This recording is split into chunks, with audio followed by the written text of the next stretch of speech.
Hello, I'm Sticker, and I'll be playing Coda Massaquoi, the Cyan of Bastet. Hello, I am Damien Gerard, and I will be playing Kris Strom, the Scion of Artemis. Hello, I'm Gary, and I will be playing Oliver Bright, Scion of Ogma. Hello, I'm Cyan, and I'm playing Sarah Baxter, the Scion of Vidar. I'm Bloodied Porcelain. I will be your storyteller for the evening. Hello, players. When last we left off, you all had arrived in the small mountain town of Anvil, where you met Dolgrom Reginson, the mayor and foreman of the dwarves who live here. You received the rest of your birthrights. Most of them were mighty weapons with which to fell your enemies.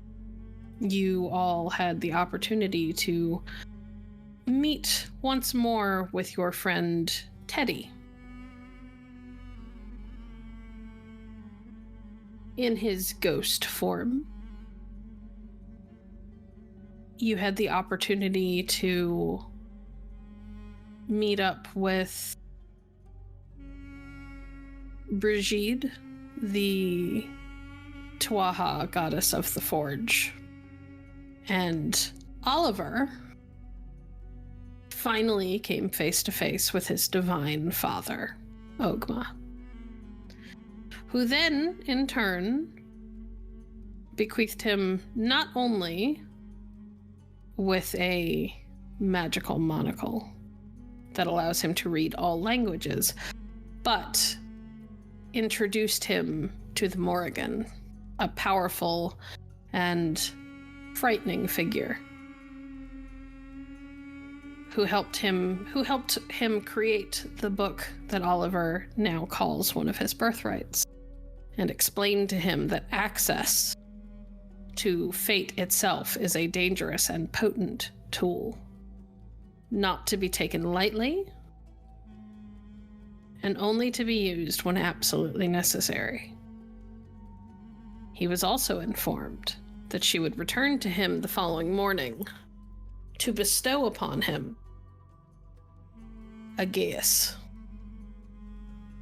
a rule by which he must conduct his life going forward, and in return, he will receive some added benefits. You all had the opportunity to utilize some of your gifts to try them out against bronze wolves, and then you retired to separate rooms in a small colonial style house together, likely perhaps out of worry that if you split up and went to houses intended for your independent pantheons, you would encounter figures that none of you are quite ready to deal with. Or perhaps simply because you feel safer in numbers.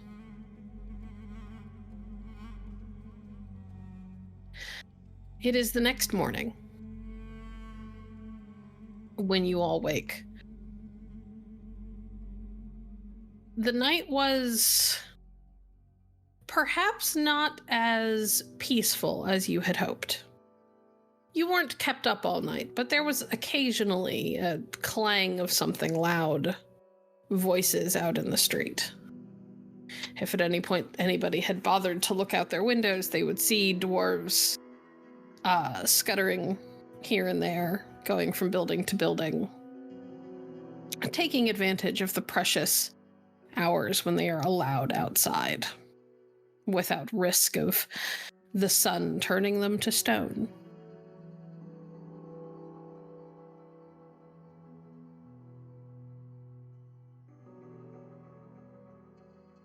Who wakes up first?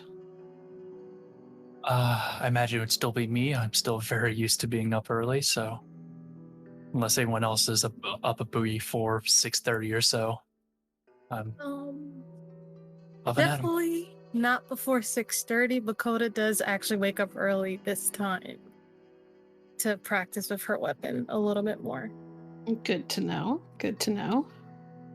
Sarah also gets up pretty early to stay outside and smoke a cigarette while also sending off a couple of messages to family, just checking in. Well, it is quite early, so you haven't gotten any answers yet. Kris, do you sleep in? Do you also wake up early? I won't wake up as early as that, but I mean, I'll probably be up about 8-ish, something like that. All right. Well, those of you who are up early have some time in the early morning to kind of collect your thoughts, get yourself together.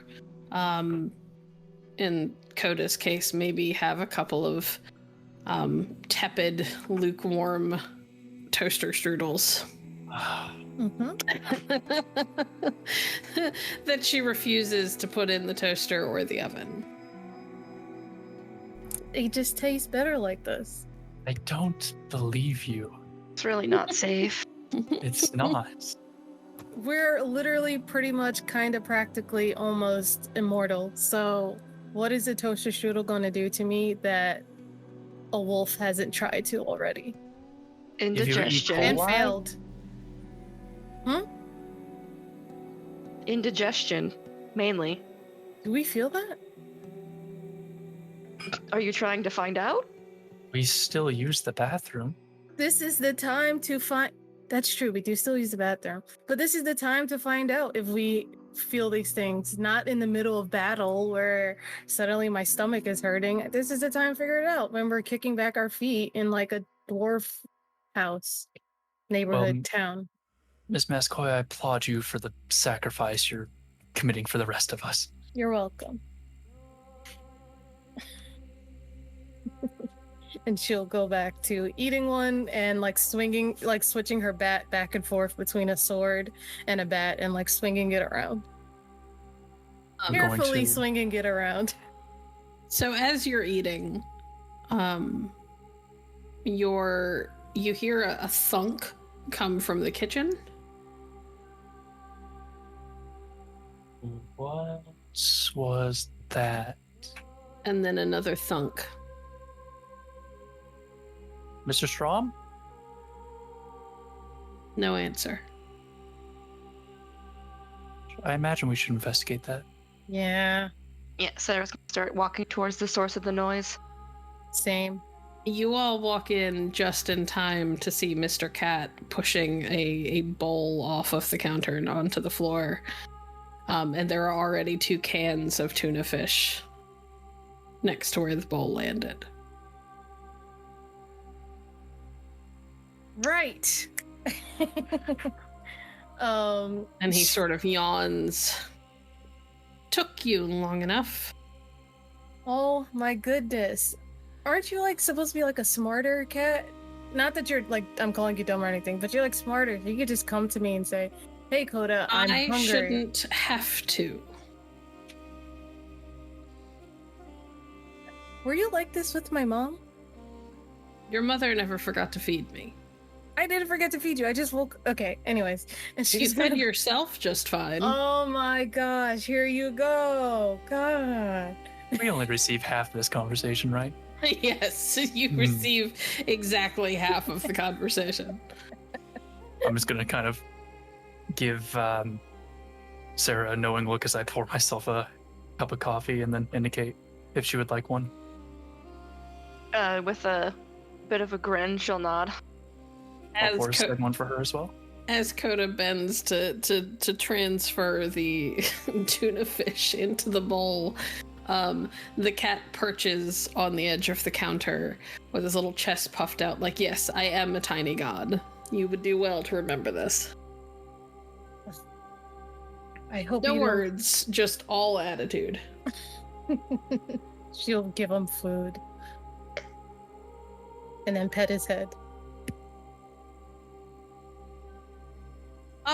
You get one of those, like, he kind of eyes you, he side-eyes you pretty hard until you, like, like get that perfect spot behind his ear that he like reluctantly leans into you and purrs.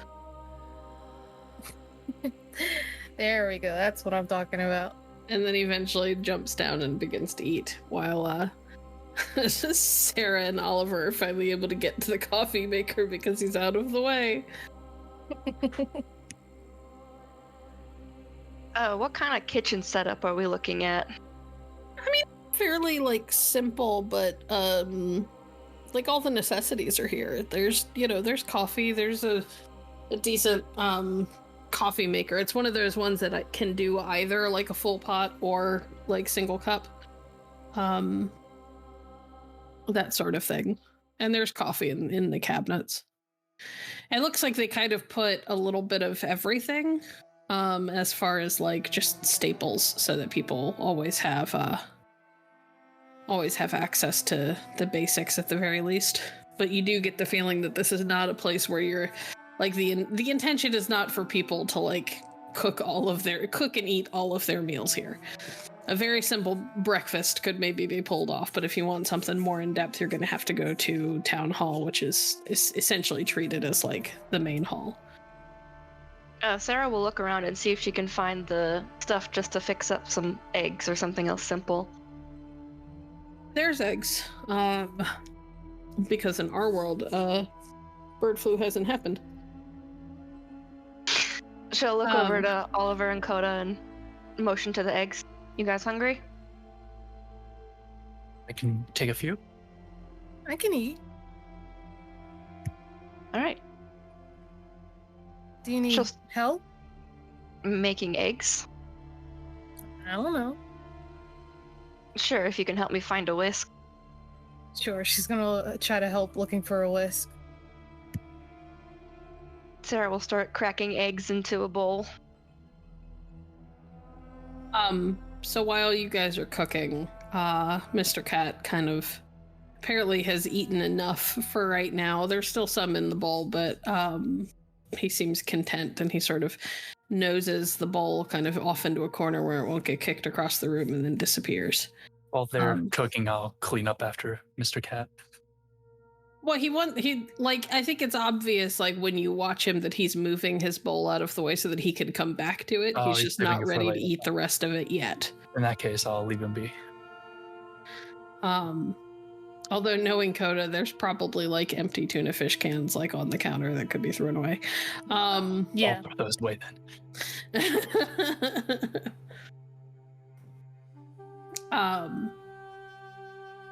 Kris. Yes. Could you roll me a perception and awareness, please? With let's do a -3 because you're asleep.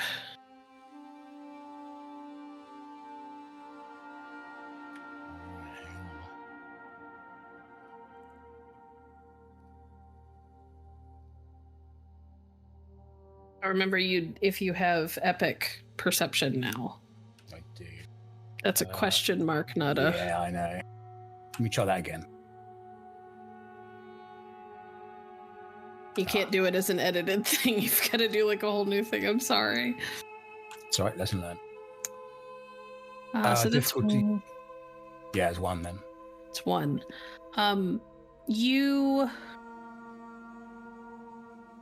It takes a hot minute for you to kind of surface from your dreams. Why don't you tell me about what you were dreaming about last night? It's been a weird couple of days. This is the first, like, truly kind of low-key, low-stress night you've had since everything happened.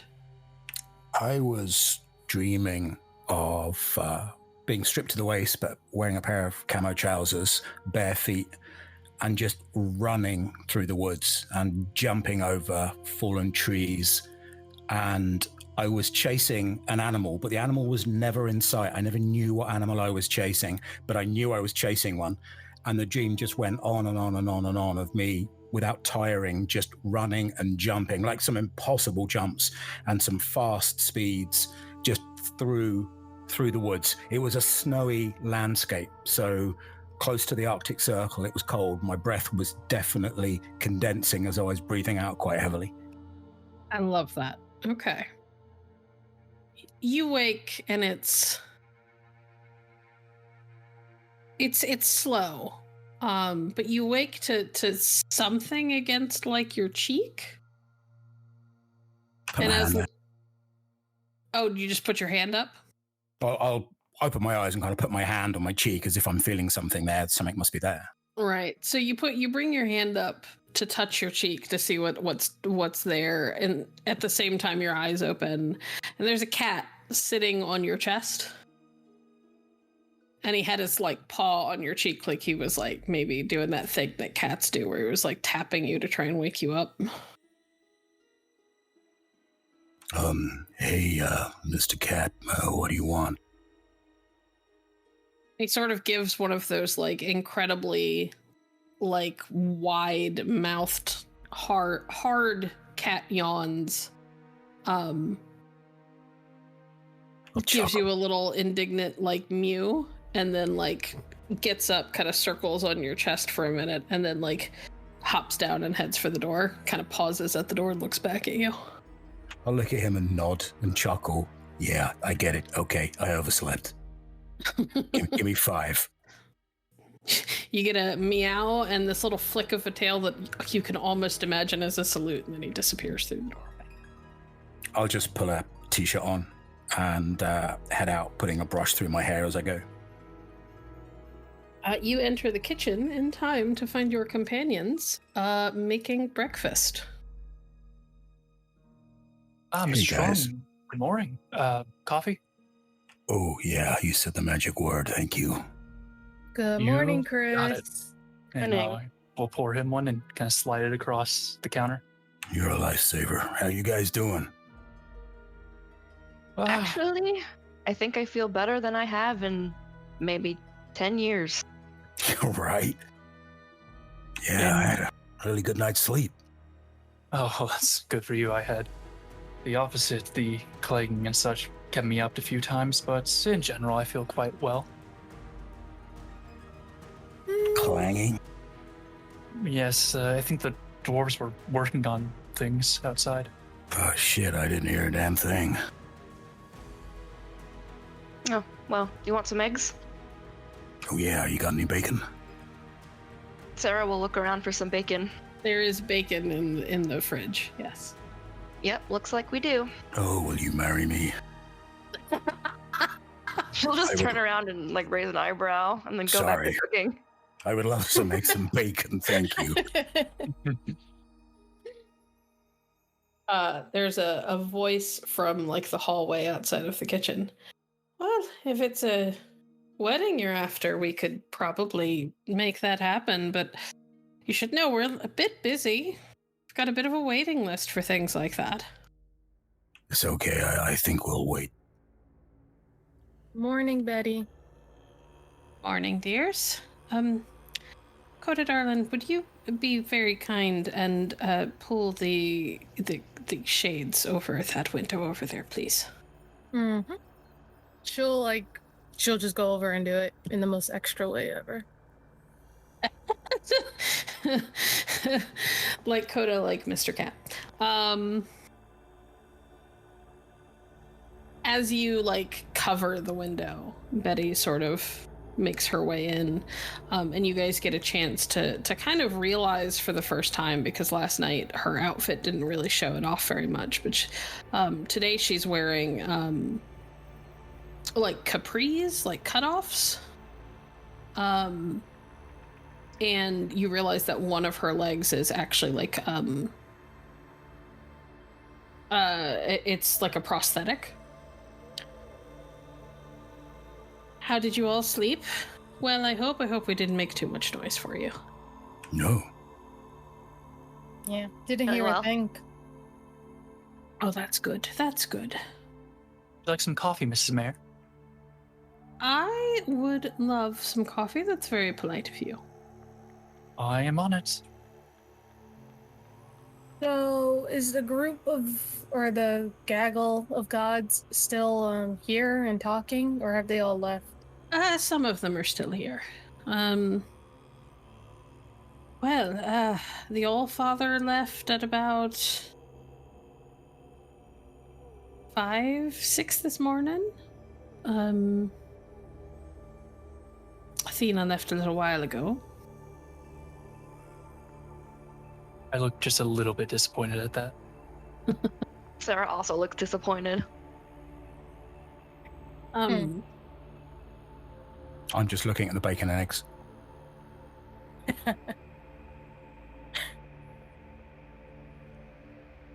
There's still a few around. Oliver, you have a meeting with one of them, I believe. I do indeed. Well, that ought to be it. I had half expected that my husband would have been up here meeting you already. And at that point, the short form of Dolgrom finally crosses through, and he looks tired. Oh. Good morning, dear. Morning, Betty. Would either of you like anything to eat? Nothing to eat for me, but I am going to very much enjoy this lovely coffee. And I'm already pouring a mug for Thanks. Dolgrom. And he'll actually pull out a hip flask and pour a good portion of what you can only assume to be some sort of very strong liquor into the coffee.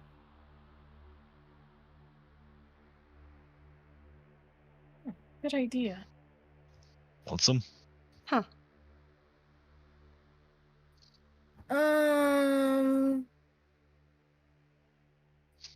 You might Yeah. want to wait until Oh. you're sure that your gifts have blessed you in that arena.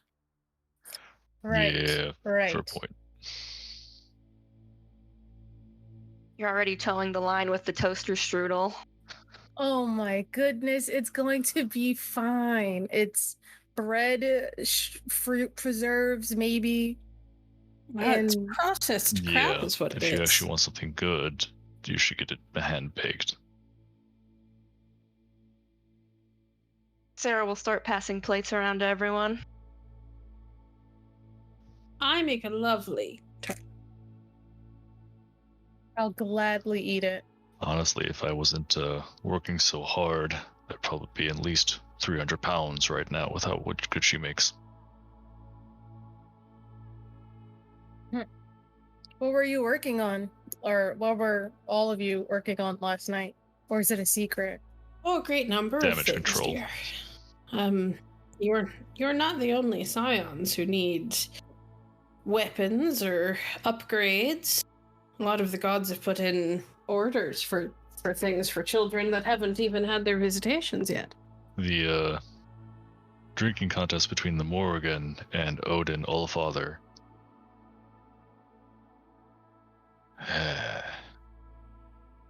It caused quite a stir. Who won? Technically, it's a debatable. draw, but whatever. I won't speak bad of any of the gods in this house, especially not when quite a few of them are still left here. And certainly not ones who have such a direct influence on our fates. Huh. So do you all have a plan? For what? Well, what you're going to do next? Well, I thought we were gonna get our brains picked by the gods to figure out how do we survive, and then we were gonna get puppeted to do whatever was the next thing we're supposed to do. Now that we're super magical and have swords You're and not stuff. puppets. You still have free thought. For now. Oh no, the gods aren't in the business of mind controlling their children. That's a thing that the Titans do. Well, is there any agreement on what needs doing? We Well, could probably focus some of our efforts there.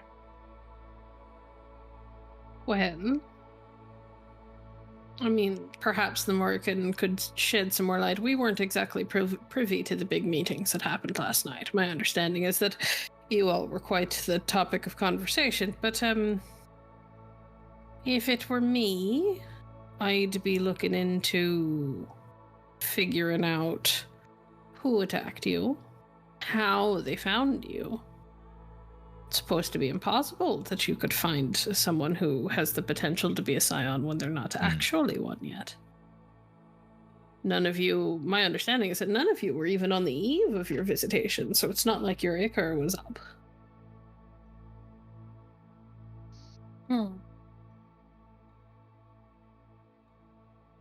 Certainly food for thought. And then what? We go and find them and fight them? Well, that is generally how it works when you find the bad guys, yes.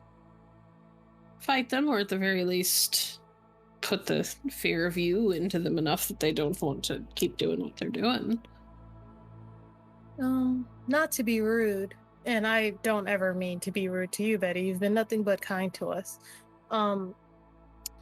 But yeah, that's the thing to do when you've been in the business for longer than a day and a half. I just learned that I can jump high. Well, actually, no, I learned it when we were running from the things in the first time, but now I can do it willingly. Let's say we did find out all of this stuff. We're not gonna all high five and suddenly become a well-oiled machine. Well, of course not. No hero ever starts out perfect. Heroes. I don't want to be a hero. And I hate to break it to you, darling, but you've got the makings of a hero in your blood, whether you like it or not. And that life is going to find you one way or the It's more other. of a question of when you'll be forged into one.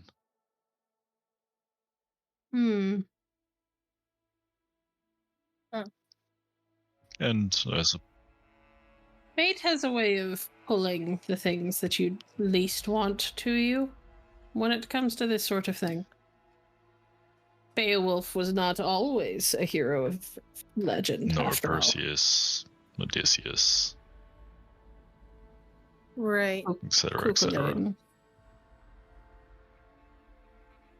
They were all, well, perhaps not normal, but they were all like you once.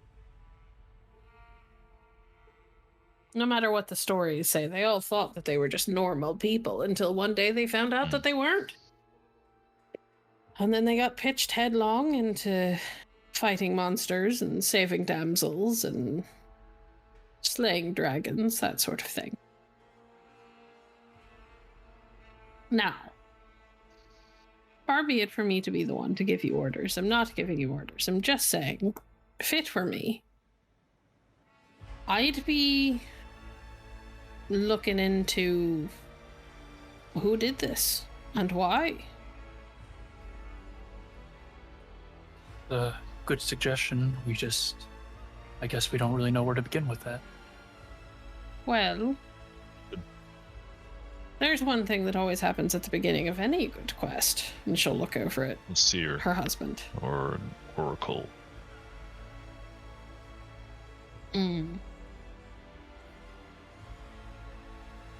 Not that I don't have the utmost faith in your abilities, Oliver, but you are new. Might benefit you to see someone who is tied so intimately to fate.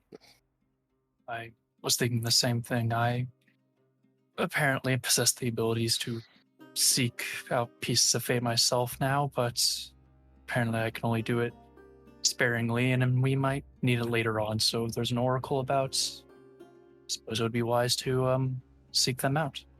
There's not one here, but there are some out in the world. We could certainly get you some directions to the nearest one. I think that would be helpful. But you can't go anywhere until you've spoken to the Morrigan. Should have my hide if I let you leave. Yes, I'm certainly not putting that one off. She scares me far more than my father. Good. That's wise. To be honest, of all the Irish gods, she used to be the one that you fear the most. Hmm. I've only met 2, but so far I agree with this sentiment. You've met 3. Oh, I did meet 3, you're right. It's not exactly wise to count out Teddy's own mother now. No, it was not by intention, I assure you. I was just more wrapped up in the encounter I had with my father and the Morrigan, and it slipped my mind. I did not mean to counter out. Of Most course certainly. not. Of course not. Be careful, though. It's not wise to forget things when details can be very, very much a matter of life and death. Mm. You speak truly. Well, if I had to speak to you like you were children, then you might as well just step out of town, lie down, and be eaten. However, you're an adult. You've got a good brain on your shoulders.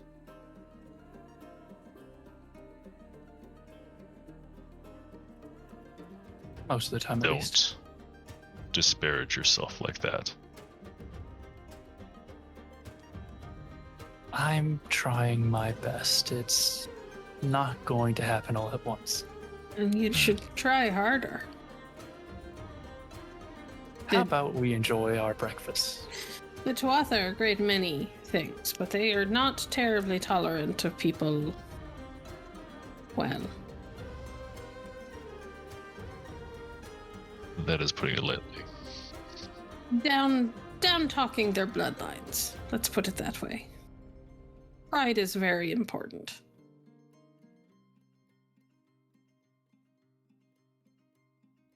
I suppose you're right, and I by no means intend to talk down on my bloodline. I'm sure everyone who came before me were wonderful, majestic individuals. I'm just still trying to come into my own place. Oh goodness, no. Cuchulainn was a daft fool, as far as I could tell. One of their greatest heroes, but also kind of...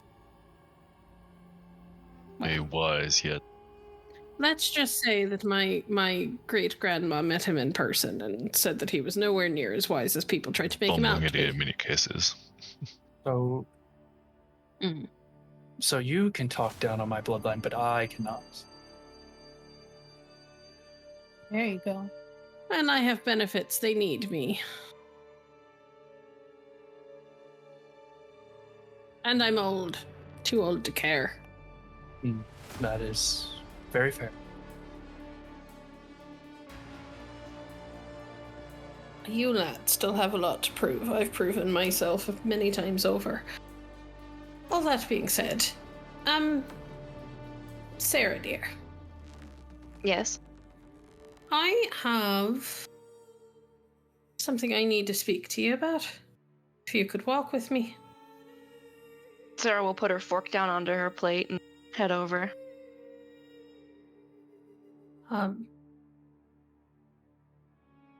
She will lead you kind of away from the group and down into like the I guess a basement basically is what it is. But it doesn't look like any basement you've ever seen. Like there's doorways that seem to lead off well away from where like the foundation of the house actually is. And it's warm down here rather than cold like most basements are. Listen. Okay. I'm going to tell you this because you lot seem determined to find answers. Have we done something wrong? No, not at all. But you keep asking the wrong people the right questions about your friend Teddy.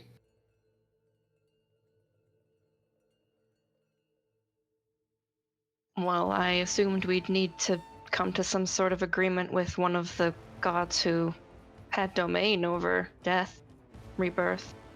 And you will, but there's a great deal more that goes into bringing someone back than just making a deal with a death deity. Well, any advice you could give me on the matter would be appreciated. I can't make any promises. I need you to understand that, and I also need you to understand that I'm probably going to get myself into a fair bit of trouble with your father if he ever finds out that I told you this. But you are saying there's a chance. There's a chance that I might know of a direction that I could point you in to a god who could maybe help you. It's not the god that will that would necessarily be the one to release him at last, but could help you with the pesky problem of you not having a body to put him back in. That's a start. I also need you to understand that going to see this particular god is very serious. It's not to be trifled with. And it will probably cost you and your friends dearly to make it happen. I don't know what he'll ask of you, but I know it will be serious. Even if it doesn't seem like it in the moment. But with that, there would be a chance. Of course, there's always a chance. And if there's anyone who could potentially do what you need them to do, and do it successfully, it would be him. Then that's good enough for me. She sort of shifts. She looks slightly uncomfortable. And she leans in. Have you ever heard of the Baron? I don't think so. In New Orleans. And other parts of the world, but New Orleans is the closest place you'll find him. There's a pantheon of gods. One of them was here yesterday.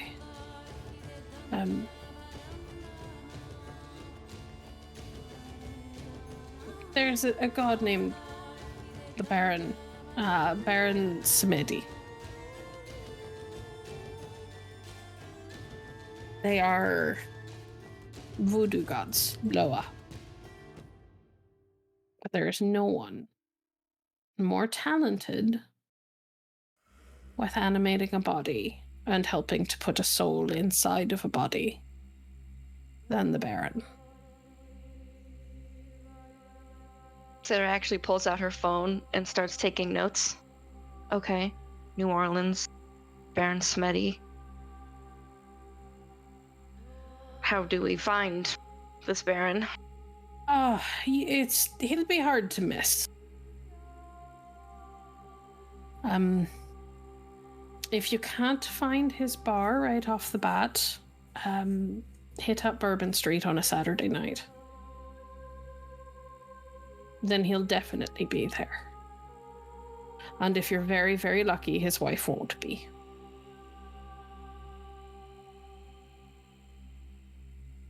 What if she is? Well, then it's going to be a very interesting time for you. Could you elaborate on that? Maman Brigitte is, well, she's a handful. And you should be aware that she's a, let's say an aspect of Teddy's mother.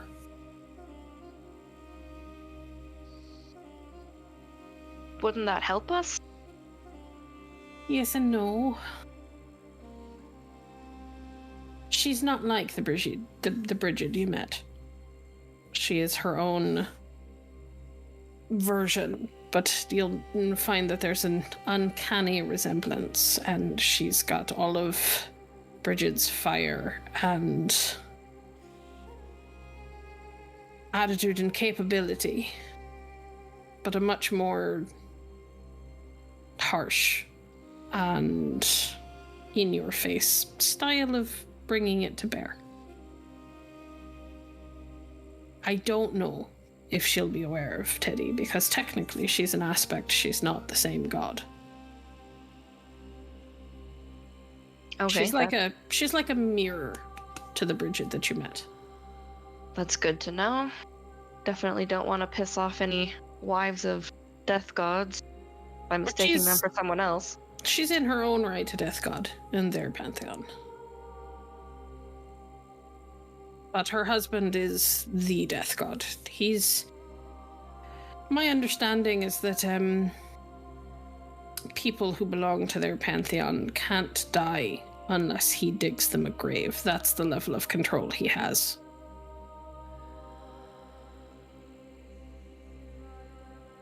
If he digs you your grave, then you're dead. But if he doesn't, you'll live. Okay, I'm beginning to understand the hesitation. But he's generally willing to make deals if you've got something he finds valuable. I just can't tell you what that'll be or how hard it'll be for you to fulfill his request. Because I don't know what he'll ask. Okay, well, I'll tell the others about this and see what they say. Might want to wait until after you're out of town to have that conversation. Okay. I spent 3 hours this morning warding this particular room so that we could have this conversation without certain ears picking up on it. So, get well away from here where the gods have far too many ears to listen. She looks around a little bit frantically. You don't notice anything particularly unusual about the room.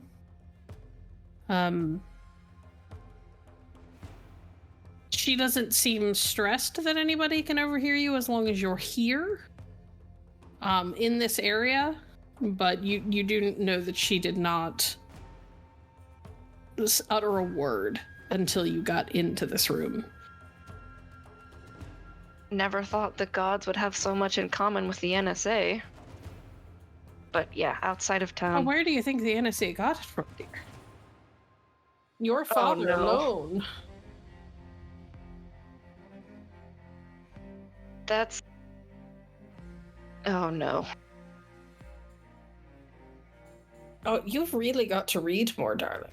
They're literally gods were like half of their powers, the fact that they could see and hear everything. That's not something I want to think about. But I take your point. Alright, get up and finish your breakfast. Yes, ma'am. And she'll put her phone away and head back upstairs.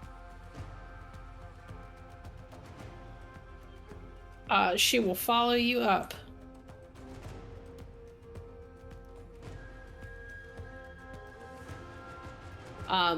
As she walks into the kitchen behind Sarah, she just kind of gives Dolgrom a kind of grim nod is the best way to put it.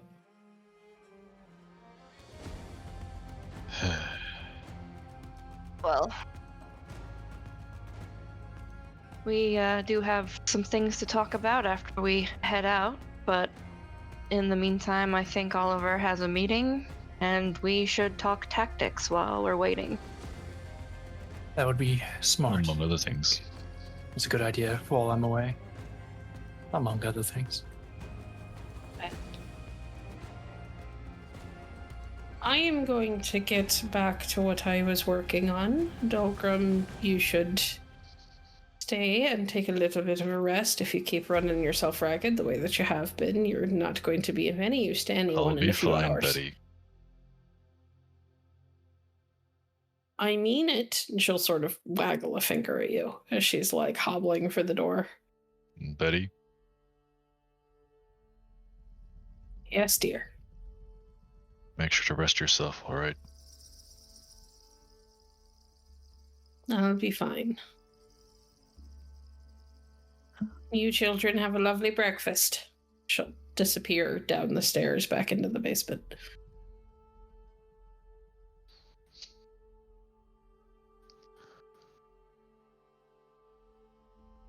Well, that certainly gives us a lot to think about. We at least sort of have an idea on our next steps. I was under the impression that the gods would be telling us what to do, but if we're on our own, then I guess we should find out what these wolves are about and how to stop them in case they find other people like us who aren't aware of what they are and are in danger.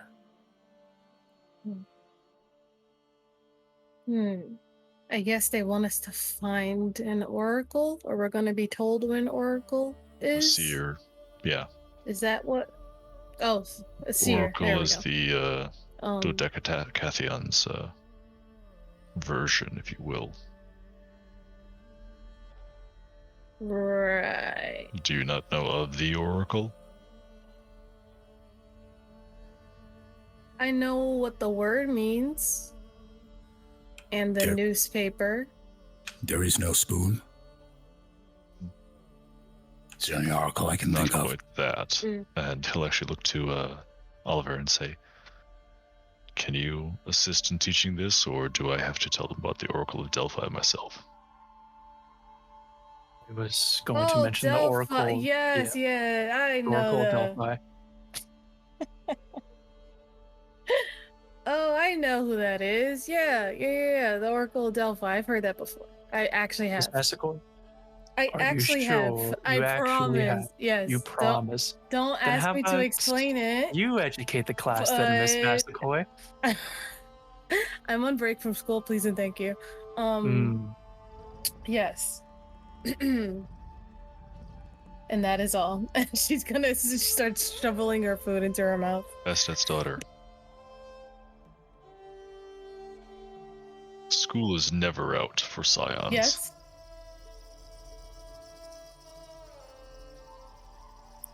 Well, at the moment, I'm on my lunch break, so this is cafeteria time. So I'm gonna eat. Technically, it would be a breakfast break. He has you there.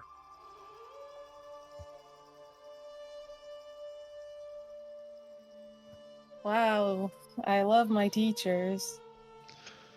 He- So we're looking for a seer. And they're gonna tell us what? Exactly? Well, I guess that's the whole point of a seer. They're gonna tell us something and then we're gonna work with that. I'd imagine it. But then how's that gonna, I don't know. We can't like just walk around the town a little bit and maybe talk to, is it frowned upon to talk to a god or something? It's not exactly wise if they do not like your pantheon. Right, because that's still a thing. But aren't they all foaming at the mouth to talk to the scions that survived the Titan You spawn also attack? assume that they are so inclined to work together more than they already have been. Yes. But they're gods. If they don't want to talk to us, wouldn't they just Yes. not talk to us? Yeah. So why not try? The other option then is that they view you as a nuisance and decide to send you off as a rat somewhere.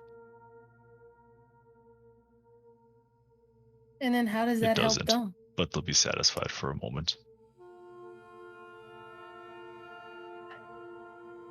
Authority. I think our first step is indeed finding directions to the nearest seer, as was suggested to us. And then from there, depending on what they tell us, cryptic, straightforward, or otherwise, we use what we're given to then form a plan on how to handle these wolves. So the closest seer that I know of is in Georgia. It's a place called Elian's Cave. One by the name of Sybil. And you'll need some climbing gear to get to her. Sybil is a title, not her name.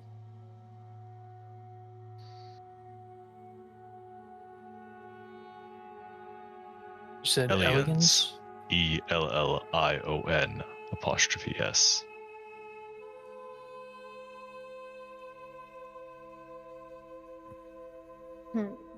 Climbing gear. I guess we'll be making a stop at 5 Below. Yeah. Seems like it. Or we could get some here. I'm sure the dwarves make far better climbing gear than And 5 for Below far does. cheaper. Well, I was just assuming there wouldn't be any surplus with all the orders you guys have coming in. We have some leftovers.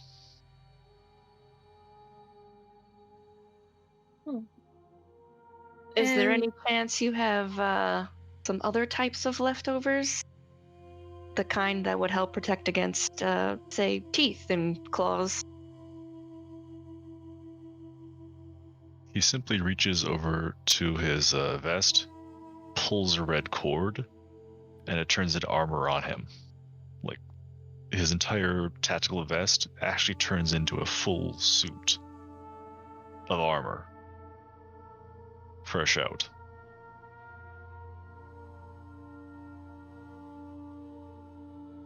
Okay, but that's impressive. It's a very fascinating piece of equipment. Okay, so no armor. We have to go rock climbing or rock diving, cave diving. Do you know the temperament of this seer, Sybil person? Do they hate new scions? Do they hate scions with orange hair? Do they hate scions that don't read books about Delphi and oracles? Well, they require tribute? Dolgrom, you know that most Sibyls don't even know that they're oracles.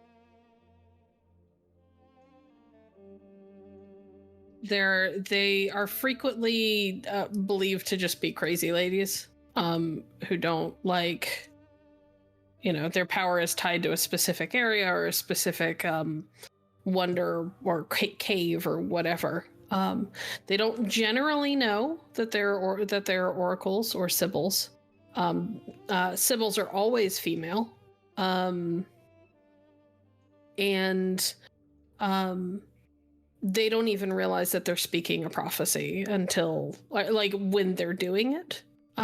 Everybody else around them realizes that it's a prophecy because they just feel it in their bones. It's not unwise to bring tribute. I do not believe they will discriminate against you for your lack of knowledge of them, though.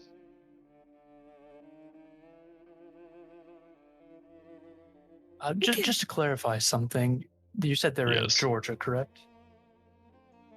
Are we talking the state or the State. country? Okay, that's better, although that is still quite the road trip for us. Well, it's a good thing you have a large amount of cash and a good car then, don't you? Yeah, it is. And sorry, this feels like a very silly question, but we're just allowed to leave? We don't have to have a car go off in another direction so we're not tracked or... They can certainly try to fucking find you I here. guess I'm just concerned. That's true. I'm just concerned that we might get, I don't know, get the scent of these Titan spawns, and then what if we lead them to this Sybil, and then we ruin another person's life? Like, we're the reason another person dies. Then you better be ready to fight.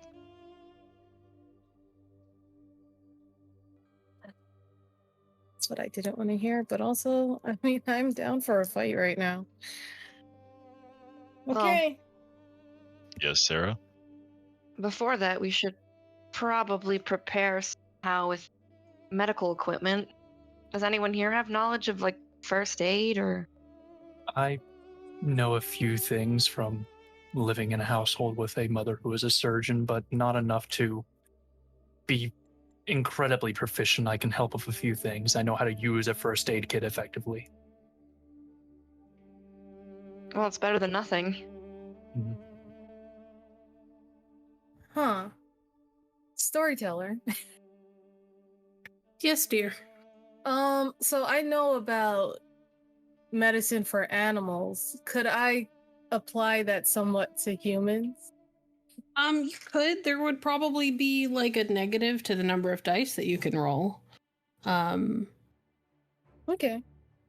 But yeah, you could absolutely kind of cross apply that. Okay. Coda will rub her chin a little bit and go, well, I know about animals, and anatomy is anatomy. I mean, we have to take anatomy and physiology, and then we also kind of translate that to animals, so I'm pretty sure I could help medically wise. Right? Yeah. As far as I'm concerned, I think that's a very good thing to have. Better than to have it and not need it, and need it and not have it. Indeed.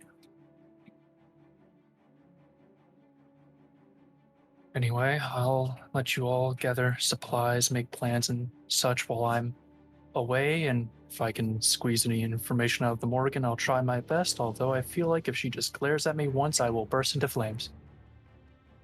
Remember, 10-page essay. I'm not doing that with her. Not at all. Dogma-san. Okay. 2 paragraphs. No. Yes, Mr. Mayor. Please, just call me Dolgrom. Don't flinch. Look at her respectfully. She is a warrioress.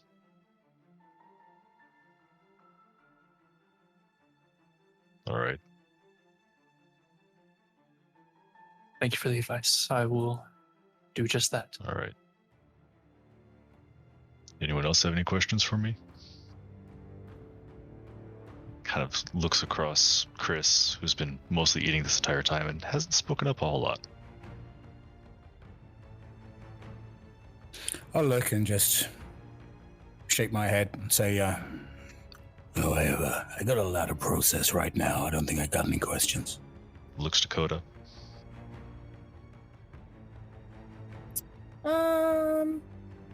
No, there's no special maintenance I need to do with this, right? And she's gonna gesture to sword bat. Not particularly, no. All right. So then nothing. Thank you for it. I'll nod and then look over to Oliver.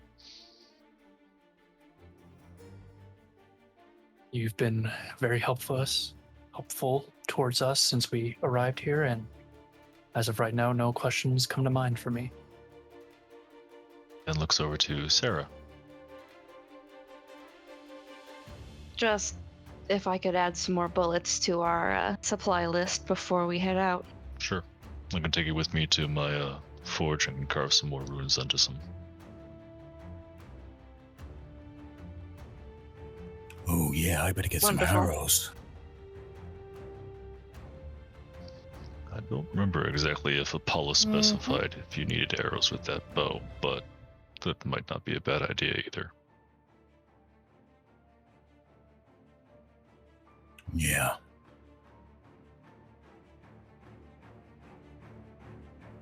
If we have to masquerade as normal people, carrying a bow around that suddenly spawns arrows into existence might not be very good to keep that illusion, so having some normal ones would be beneficial for situations such as that when we're around If mortals. you're having to draw these weapons in the middle Yeah, of that's a better public, point.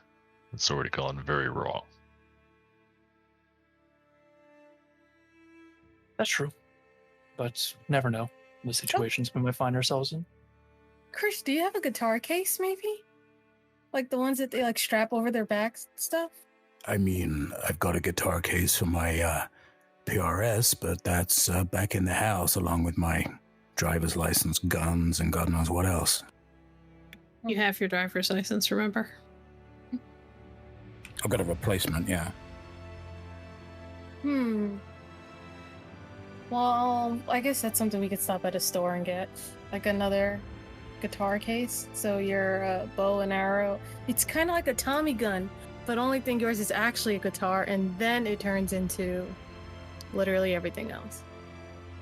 Well, the good thing about my guitar is I can carry it in my pocket.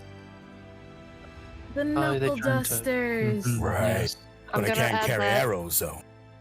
I'm gonna add that to the list of things I never thought I'd hear. That list is going to grow longer and longer before the day is out, I guarantee you. Surely I could publish a book. No doubt. There is a tapping at the front door.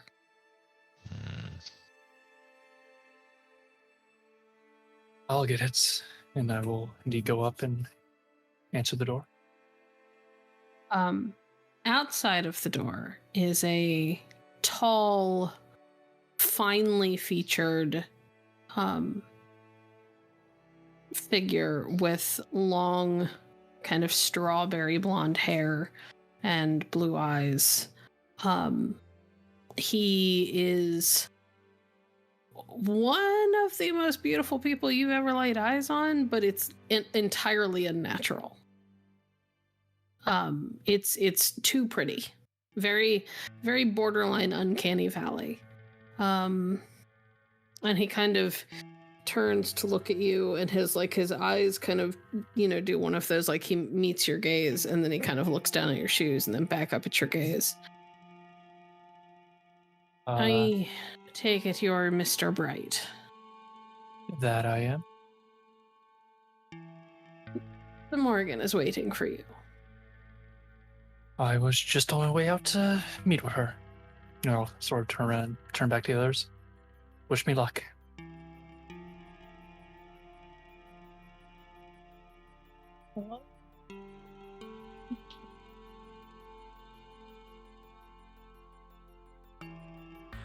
Appreciate it. And I'll turn back and look to this individual. Follow me. And he'll turn and kind of lead away from that house and towards another house. As you get closer, you notice that the woodworking on this place is incredibly intricately crafted. It's not work. And there's agam and depictions of great battles with crows flying over the battlefield, that sort of thing. Just everywhere. And he sort of leads you to the door, makes his way inside and steps aside to hold it open for you. Thank you. And I will step in. As you make your way inside, you can see the Morrigan is standing with what looks like a cup of coffee in one hand, like a mug. And there are crows and ravens everywhere throughout the room. They're perched on every piece of furniture, and you're pretty sure there's at least one on the ceiling fan. And they're all just sort of watching you. From what I heard, your drinking competition went quite well. It usually does. Did you have a good sleep? I had a lot on my mind that kept me awake during portions, but in general, I very much did. I suspect so. Your father was quite impressed with you. Not quite your self-doubt, but we'll break you of that. So people are very fond of telling me.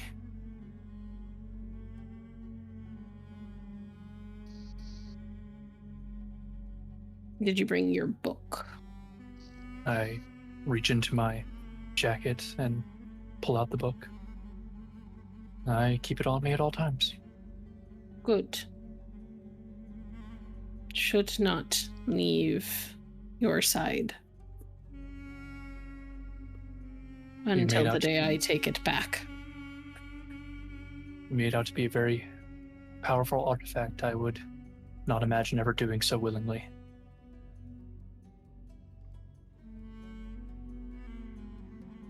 Your father had to pay quite a price for me to help fashion it for you. But it is not the only price that must be paid for you to wield the power of your bloodline, of my bloodline. And she'll kind of glance at the book.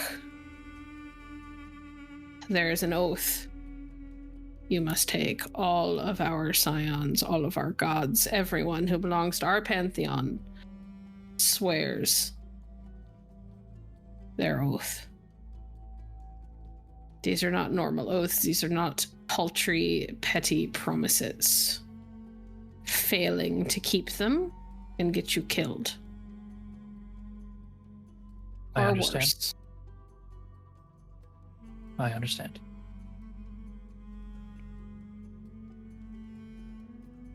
It was left to me to decide what your oath would be, what you would be expected to uphold in order to wield the power in your hands.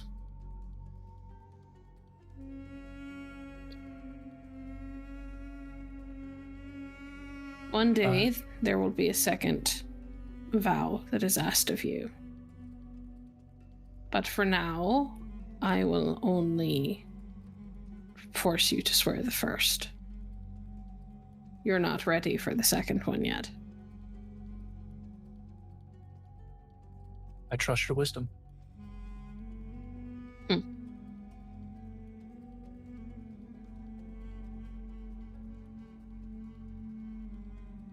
She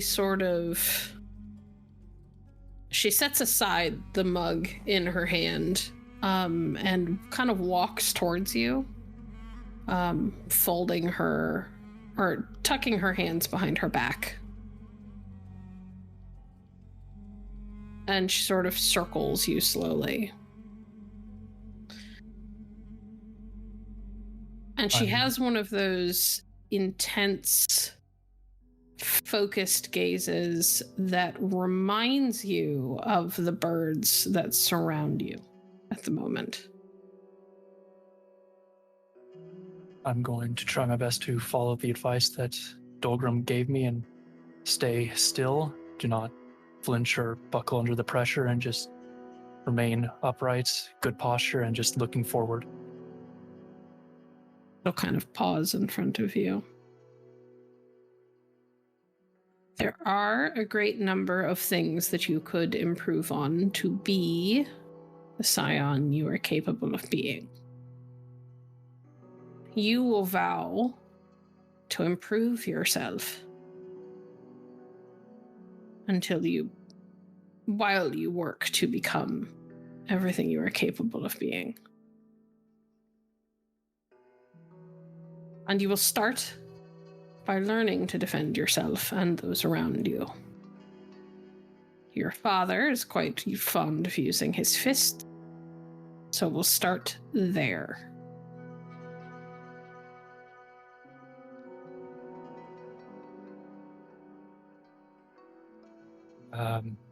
So my vow is to work out. Your vow is to learn to throw a punch, and only when you have mastered it will you find a student and teach them to do the same.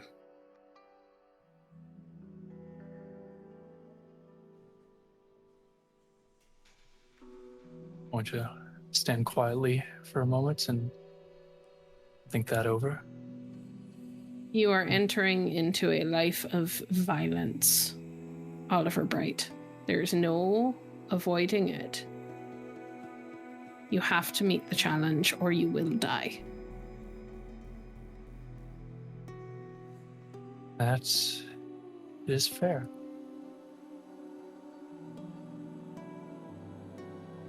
I can do this.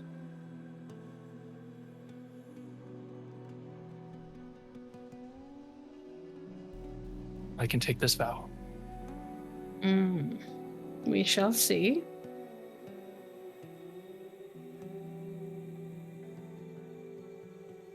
You will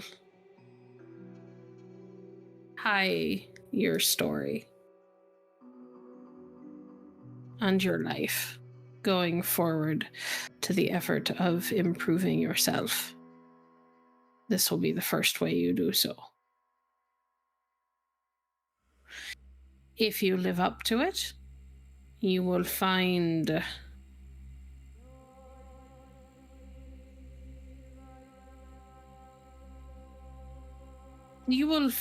that you have an easier time producing the effects that your bloodline allows you to tap into. My gifts and your father's. If you fail to do so, however, you will find yourself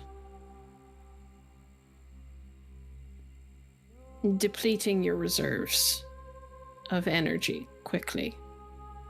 We gain power,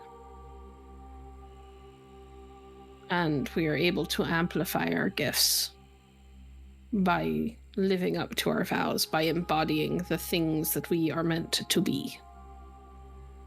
Do you understand? I do. Very well.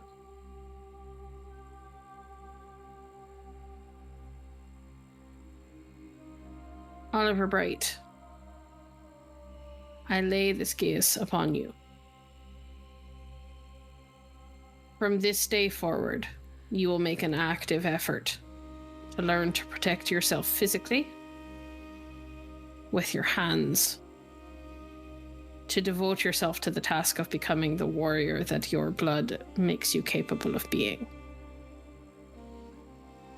And on the day that you have mastered that, you will set out to find a pupil. And you will train that pupil at least once a week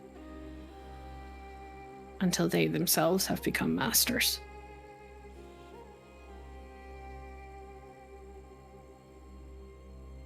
I accept this. You so swear? I swear it upon my name, my pantheon, and my bloodline. Oliver, you feel and see something new. Something you've seen hints of before, but nothing so intense. Stretching between you and the goddess before you is a thick golden thread.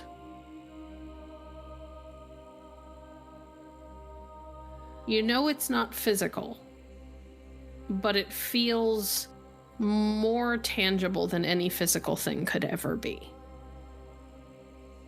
You have the feeling that if at any point you were to renege on your vow, not only would she know,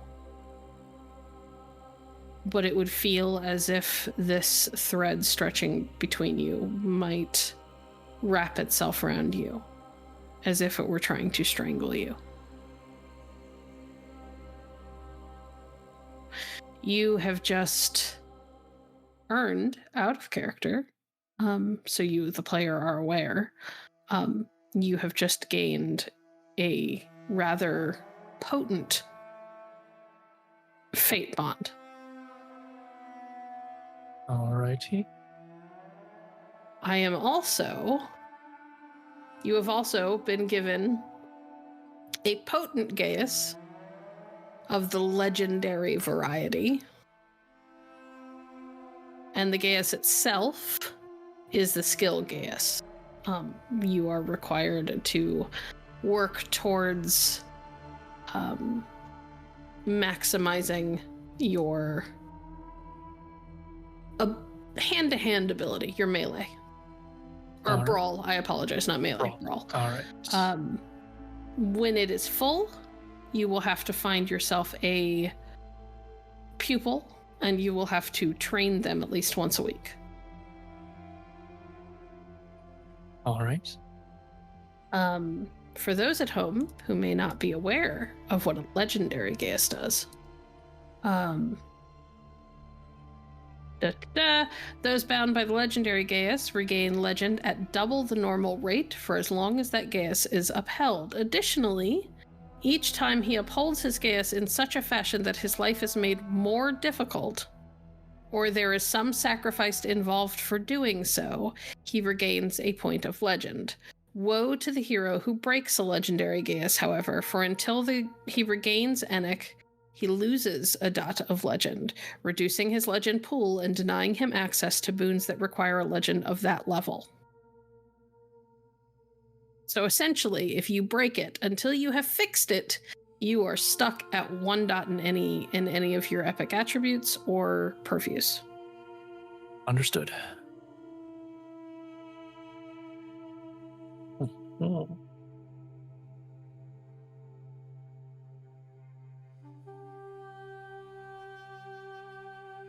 So I feel this sensation happen to me, and I will... And see it. You can physically see the fate thread.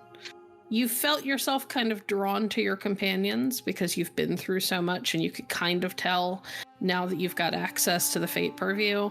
You can kind of tell that there's a little bit more going on than you realized between the 4 of you. But this is altogether more potent. This is 10 times stronger. This is, if you fuck up, it could genuinely end your life. And I still see the thread, right, at this moment? Oh, yes. Can I try to touch it, just to see what it feels like? You reach out to touch it, and it's like... I'm trying to think of the best way to explain it. Have you ever, like, done that thing with 9-volt batteries where you put your tongue against them to see if they've still got a charge? Of course. And your tongue like tingles, but also goes a little bit numb at the same time. Mm-hmm. That's kind of what it feels like. Yeah. Except bigger, way bigger. In that case, I'll run my hand along it for a few moments, then pull away. I see. He kind of glances at it and then back at you. And now that you're a little bit more focused on her and you're a little bit more focused on the fate threads, you realize that there are countless threads coming off of her in all different sizes and colors and shapes. Some look almost like chains. Some look like gossamer, barely there. And then she moves and you don't see them anymore. You can only see the one tied between you and her. Is this going to be visible every time we interact? Until you've learned to control yourself. No one expects you to know how to make this work. How to cope with this extra sense within 24 hours of receiving it. Understood. Is it Although all right? it amuses me that you ask that like you expect to see me again soon.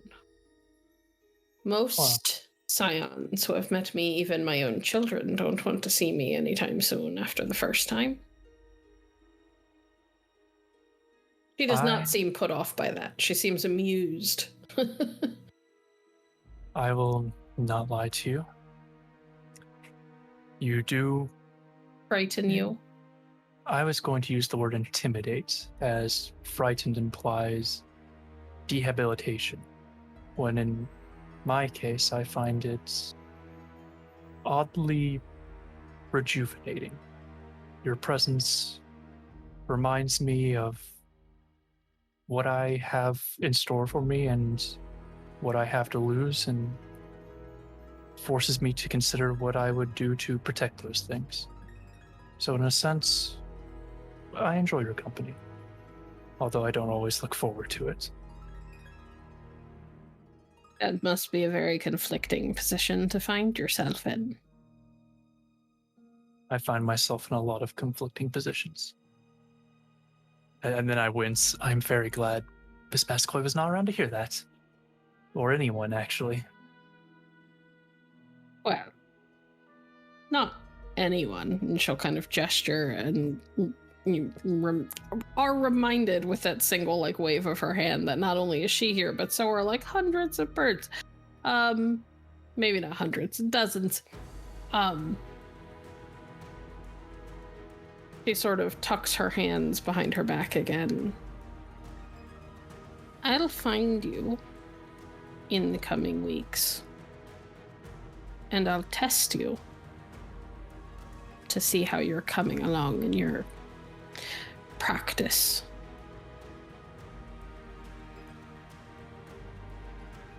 I hope I rise up to the challenge. Oh, if you want a word of advice, talk to the son of Artemis. Of anyone in your group, he's the most likely to be able to help you learn, I think. I was debating between him and Miss Baxter.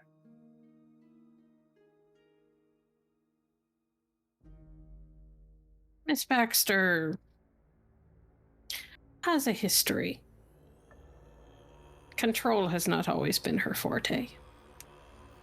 Mr. Strom seems like he has the temperament to be a good teacher.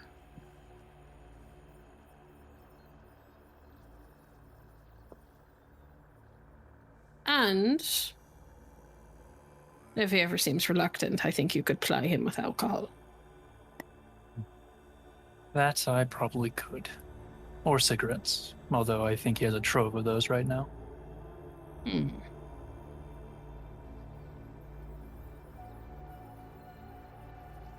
Well, I had best be getting back. Before you go, may I ask a question? Of course. It seems that our next step is to locate a seer, and the mayor suggested one in Georgia, and I was wondering if I could get your opinion on the matter, if that's our best outlet, or if there may be other avenues that could be more efficient for us, as time seems like it's of the essence on our particular case. It sort of pauses and looks thoughtful. When whoever suggested that you go to see an oracle wasn't wrong. Beginning of most great stories and myths begin with a trip to a seer. A wise one. For the Norse, it was usually a woman who could throw bones and rocks. The one we're being directed to is referred to as a Sibyl. Yes, I'm aware. A thing to know about Sibyls. They don't know that they're seers. That tends to make them erratic. Most people don't realize that what they're listening to is prophecy. But most people aren't scions. She'll tell you what fate wants her to tell you. It'll be cryptic. Fate always is. Don't expect to be spoon-fed any information you want. Expect riddles. Expect difficulty.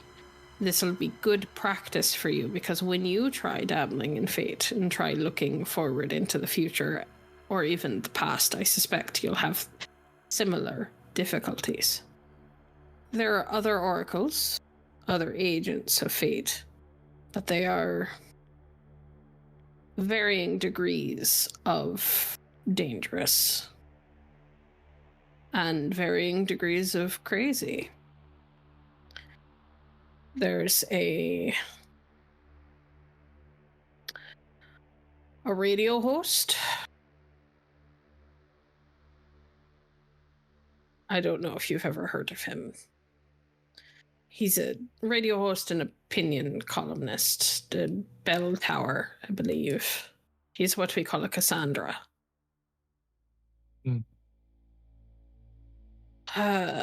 Most people think he's just angry and a doomsayer, but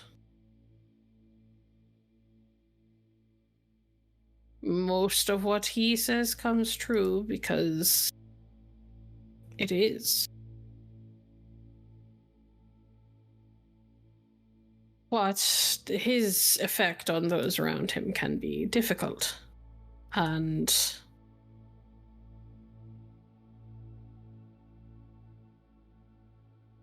negative.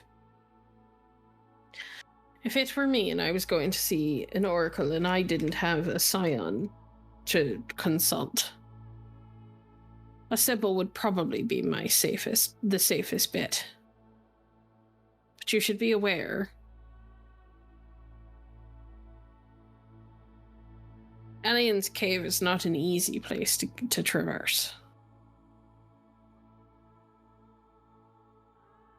We were told as much, that we should prepare climbing gear. You'll have to descend down into it and then find her once you're in.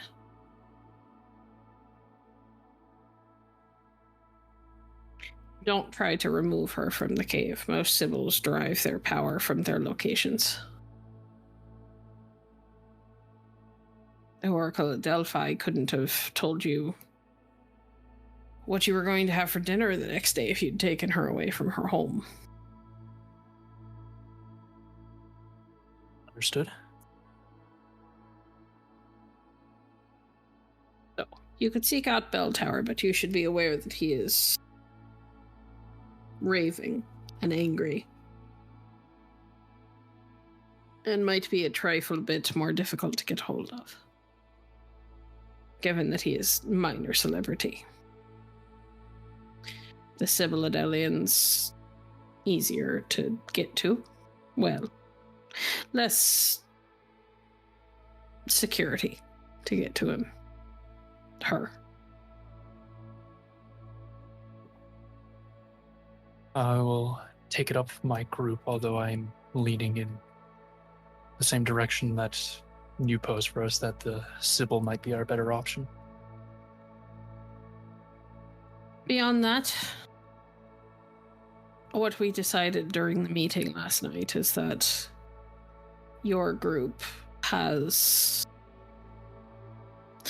I couldn't see a lot, but what I could see of the four of you is that you've got unique ties to this unfolding situation. You're the only Scions who have ever survived one of these attacks, and that you did it without relics. Well, it was a close call and we didn't all make it out, but you made it further and in a more stable situation than most.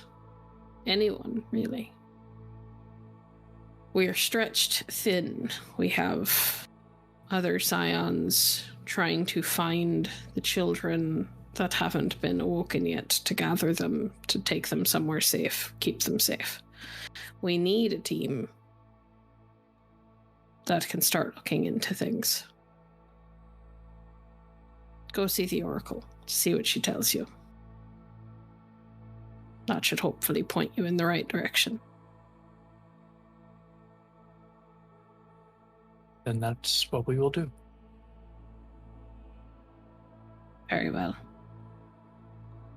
Go on, Scion of Ogma.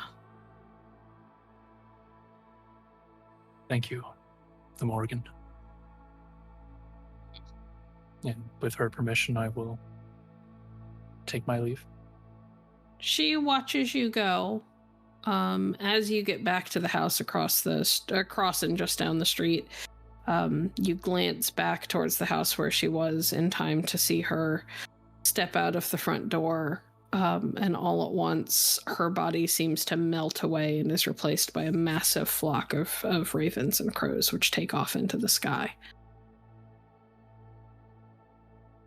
Shiver a little bit, but then return to the townhouse that we were allotted.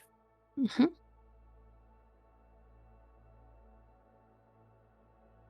While he was away, was there any discussions, anything that you guys want to talk to Dolgrom about? Or are you just enjoying your meal in silence and waiting for Teddy or for Oliver to arrive? I mean, we're probably chatting, but there's nothing that I particularly need to ask, I don't think. Yeah, nothing to ask. Just talking. Sarah would have kind of looked around, wondered out loud, how do you all feel different today from yesterday? I mean...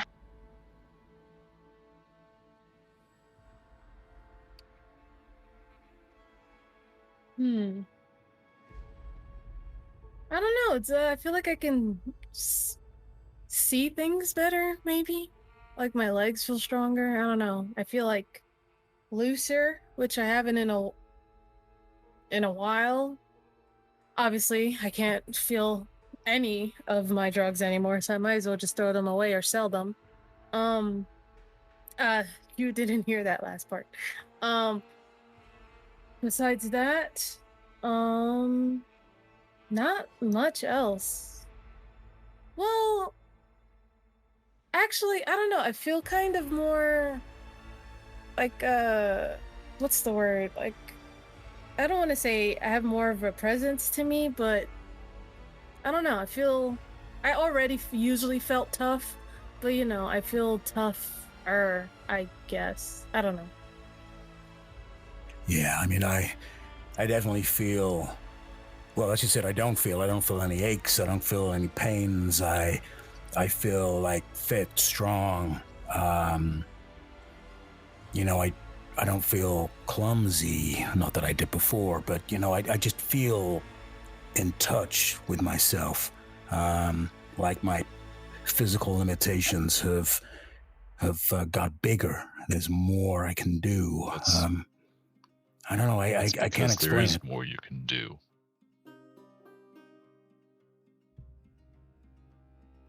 Is there a definite way for us to find out what our new limits are?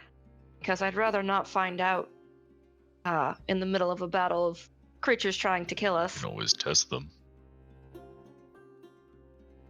I mean, yesterday you saw Bastet's daughter here literally jump over a van-sized bronze wolf to smash it in the face. Yes, Coda, did do that. I'm more than just her daughter. Well, anyone down for a bout of fisticuffs? Do our own little testing? Coda's gonna grin so widely. See at least one If you taker. want to do a boxing match, the kitchen's not exactly the best place for it. Not in here. Yeah, you only fight in the... Well, No, never mind. Yeah, no fighting in the house. It's either the ring or a Denny's parking lot. Yeah. Well, we have the ring. Or like under the stairwell or something like that. Ironically enough, the ring's actually under the stairwell. Oh, see? I know the good places to have a fight. Are you in, Kris? No, you go ahead. I want to go outside and try this bow. All right. She's so excited right now. Sarah will saunter over to underneath the stairwell and look for an entrance to this so-called Wrong ring. stairwell. How many? Okay. Look around for another one. How about you follow me? And he'll lead them down into the basement where Betty went with Sarah. And there is an extra doorway beyond that room that also leads to another set of stairs that goes down fairly deep. And you come out, and just like the storyteller was saying earlier, it is very warm down here. It is akin to a sauna in just on how hot it is. But it's not a wet heat, it's a dry, fiery heat.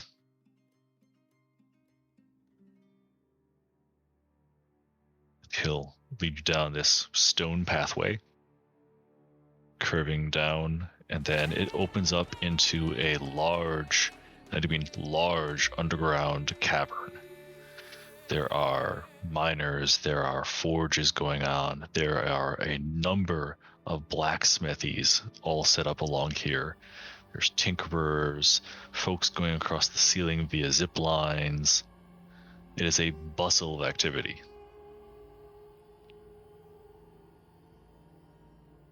There are more dwarves down here than you guys have seen in the entire time you've been in Anvil. So this is where Yep. they've been. The above ground is about maybe 10% of the actual size.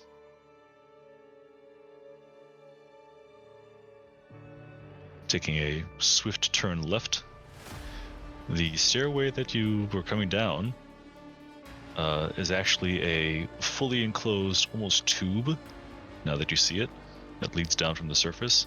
And there's a number of these from various points that lead down.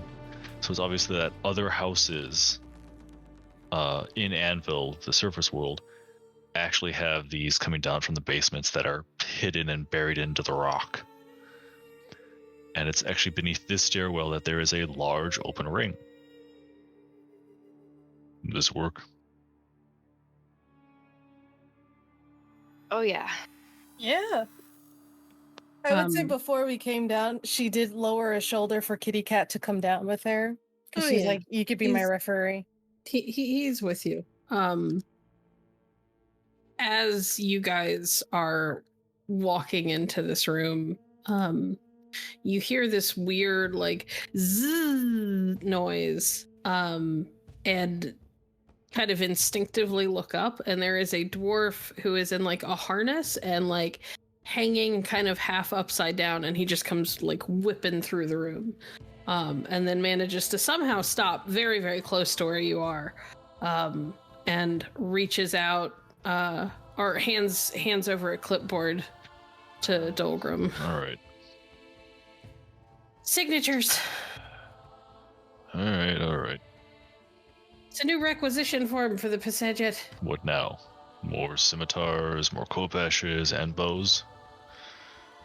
And it looks that's like me. a chariot and a whip with snake's heads for the tails. Lovely.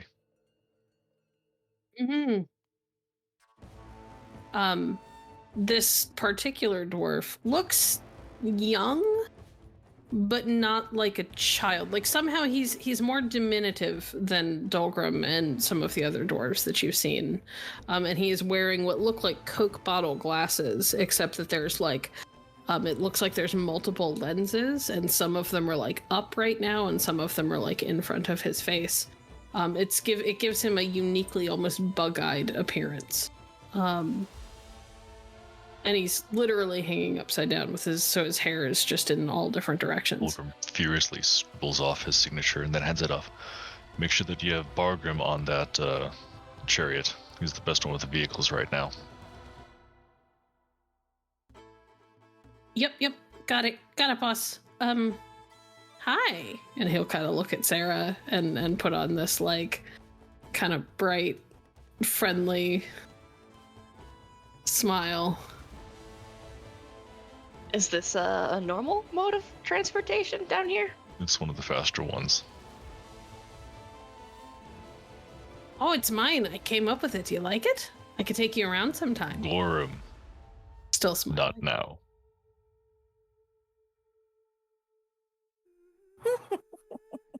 You're getting flirted But- with. I know she's pretty, but we just had those requisitions in. You really think Sobek and Sekhmet are going to wait? Suppose not. Fine, but when I get my time off, I'll take you to dinner. And he'll kind of like wink at you, but it's one of those like overly like his whole head turns with the effort of winking. And with the glasses, it just makes it look all the more comical. All right, I'm going. I know when I'm not wanted. And he'll just sort of like give Dolgrom a kind of mock annoyed look, and then reaches up and like flicks a little switch on his harness, and then it takes off across the room again. You all don't rest No. much, do you? No time to nowadays. We've had Unfortunately, I we've can had some relate. breaks, but they're not the kind of breaks we want.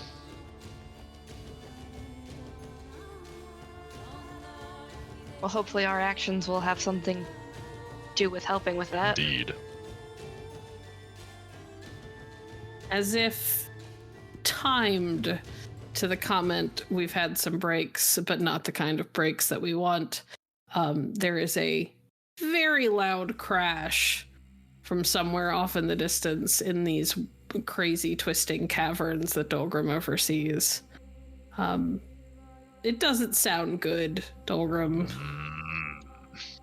You hear shouts and chaos. Pardon me.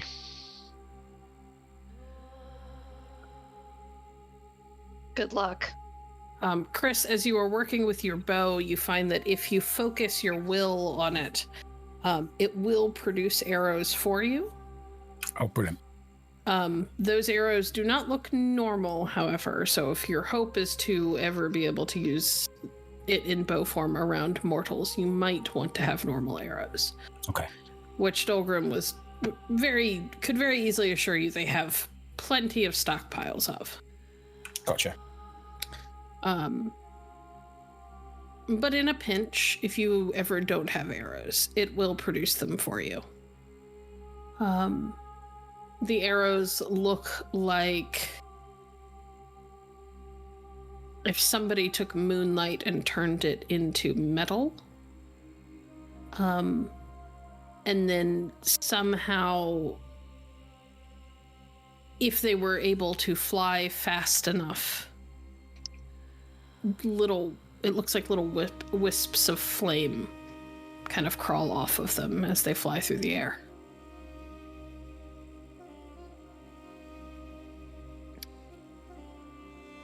Eventually, however, you are all kind of escorted back up into the house.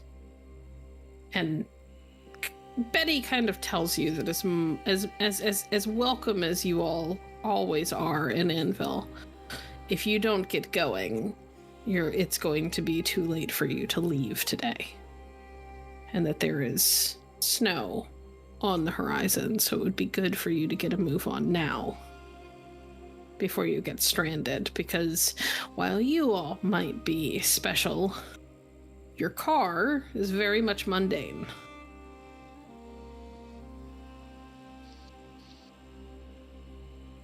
She hands you a basket just laden with food. Thank you. Of course, dearie, of course. I put some drink in there for you, but please don't drink while you're on the road. And I would also advise not drinking too much at once. It's still potent, even for godlings.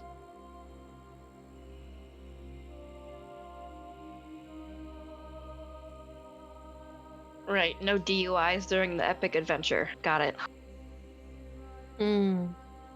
I'd also Have fun in Georgia.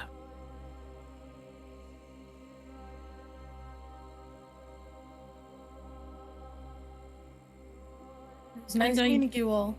Of course, I believe my husband put both of our numbers in your phones before he handed them over. So if you need anything from the Dwarves of Anvil, you give us a call. We'll do what we can to fit you in. Okay, Thank you. You understood. can also ask questions as well if you come up with them later.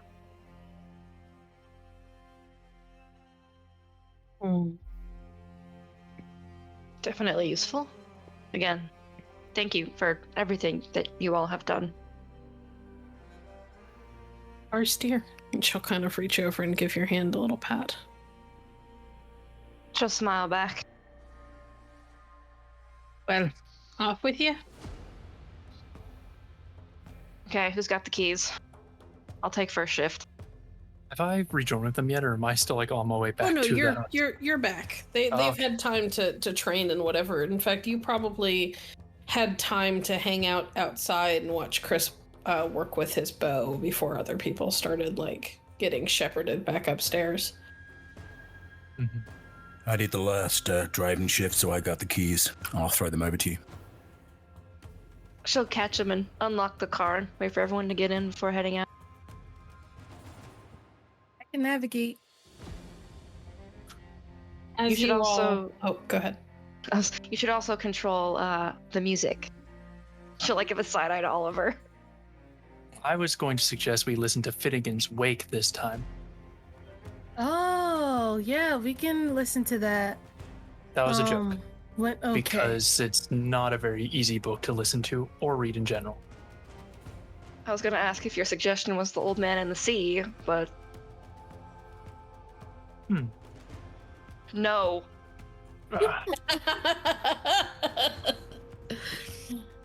Coda slowly plugs her phone in while this conversation is happening. They're all get in the driver's seat. As we're loading up, I will kind of hesitate and not so much pull Kris aside, but stop him from getting in.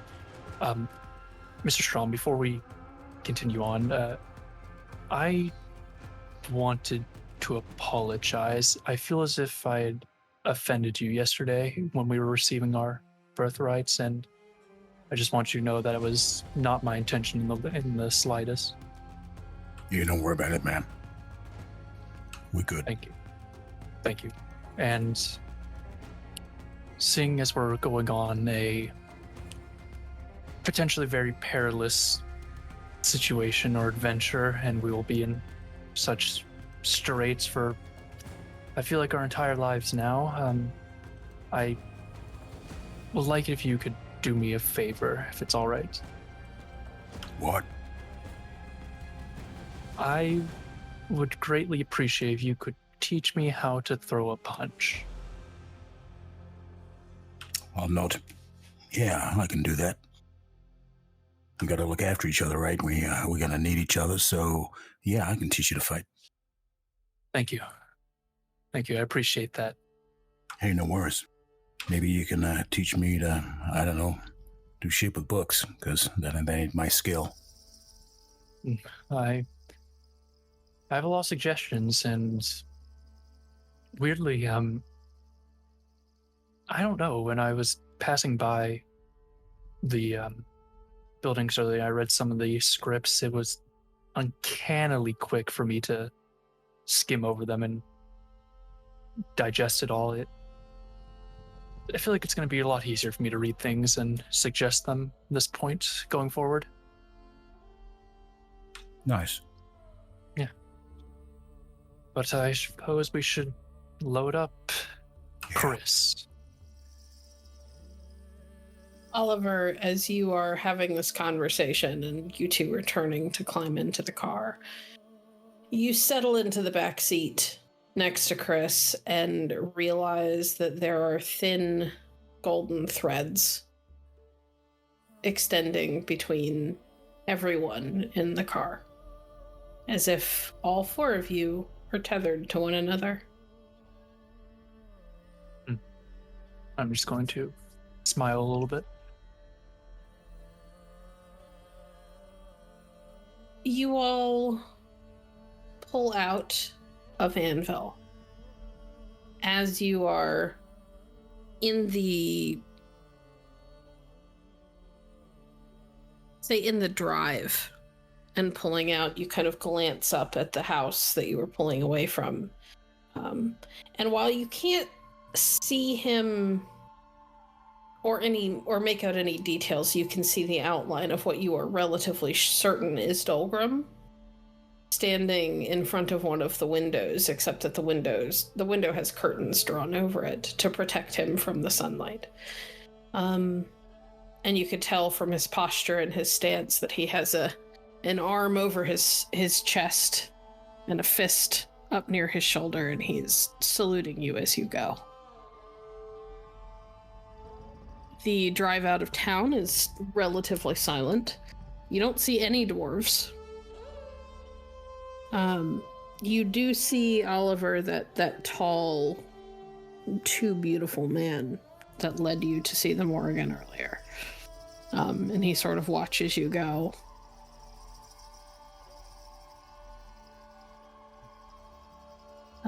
Before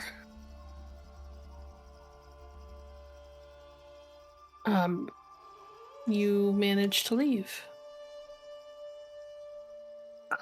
Pull back out onto the mountain roads and head back down towards the valleys.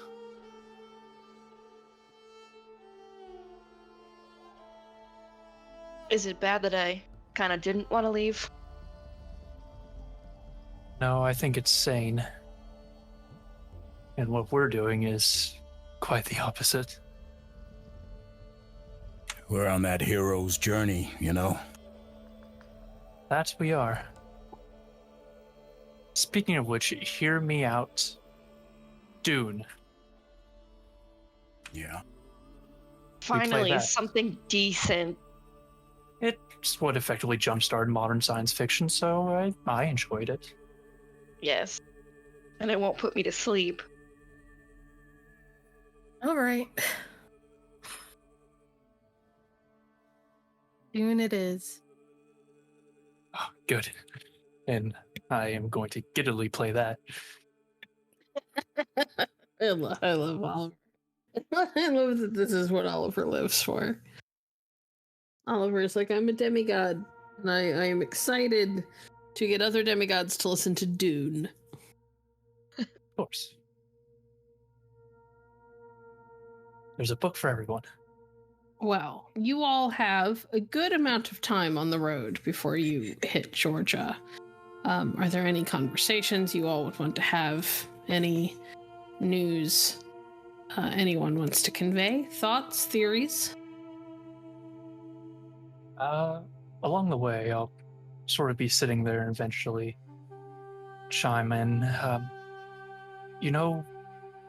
During one of those periods where I was lying awake from all the noise the dwarves were making, my mind strangely turned to morality. I don't necessarily know why, but morals and ethics was on my mind, and how typically I don't see the world in black and white, just in shades of gray, but this situation we've been put into is suddenly a world of black and white, where the side we're on is good and the Titans are evil, and it's that cut and dry. Not really. I know, that's what I think as well. It's just, it's posed to us as such, and it made me think of something my father would always say. He'd repeat it time and time again to the point where it's drilled into my head. He'd always say that the law isn't moral. We are. And we are now in a place in our lives where mortal law isn't really much of an importance for us. It's still a factor, it still exists, but in many ways we're above it. So now all we have guiding us is morality itself, I think. So if a cop pulled us over right now, you don't think we'd be beholden to mortal law? Yeah, we still depending gotta on pay the the situation. ticket. If we're on our way to kill a bunch of wolves from murdering a family of 6, I would say screw the police. But if we're just going to stop for some gas, we accidentally go 5 over the speed limit and we get a ticket for it, then yes, I imagine we're still beholden to pay it. Oliver, did you just say screw the police? Yeah. Dude? Yes. Be still my beating heart. What, is that strange? You almost said it. I mean, you don't Whoa. like to say anything but that's even adjacent to being rude, so... I just find the act of cursing to be uncomfortable in my mouth, like gargling ash. I don't know why. I don't mind if other people do it. It just doesn't seem to suit me. Fair enough. Okay. Interesting. All right. Maybe that'll be my goal. To get me to swear? I'm gonna get you to swear. You know, I think I'll be down for that too. Yes. Count me in. Should She's we gonna put some high five everyone. Should we put some money on this then? One day I'm we are broke. going to get you to say fuck. Yeah. Yeah, That'll be yeah, the we day. are. Yes, it will. Mm-hmm. What are the terms? Do I have to willingly say it, or can you trick me into saying it? Both. Both? Yes. Hmm. Anything's on the table. The most important thing here is the end goal. Yeah. What's the time limit then? Until we all die, or a Until month, a we year? all die. Yep. Yeah. Oliver, darling, Yes. would you make me a stamina check, please? Stamina check. Stamina plus anything, or just Just stamina. stamina? Or... doo-doo-doo. Actually, do you have any epic stamina? I do not. Okay, then make me a stamina check.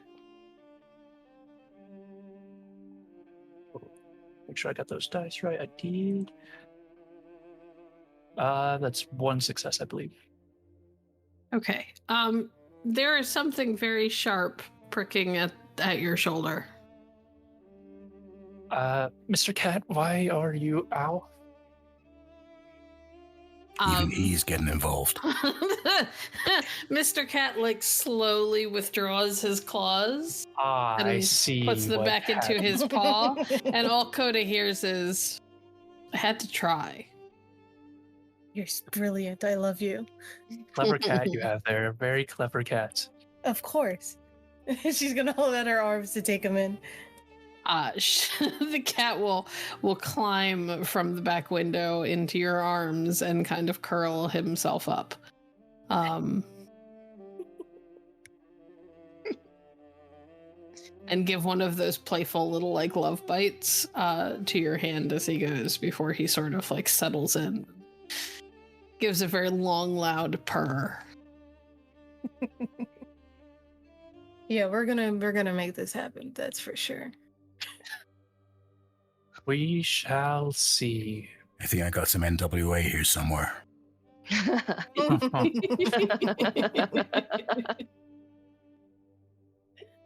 Let's play that. Oh, we're listening to Dune. We're at a right. stopping point. Oh. All right. The duel isn't that important to the plot. It's fun.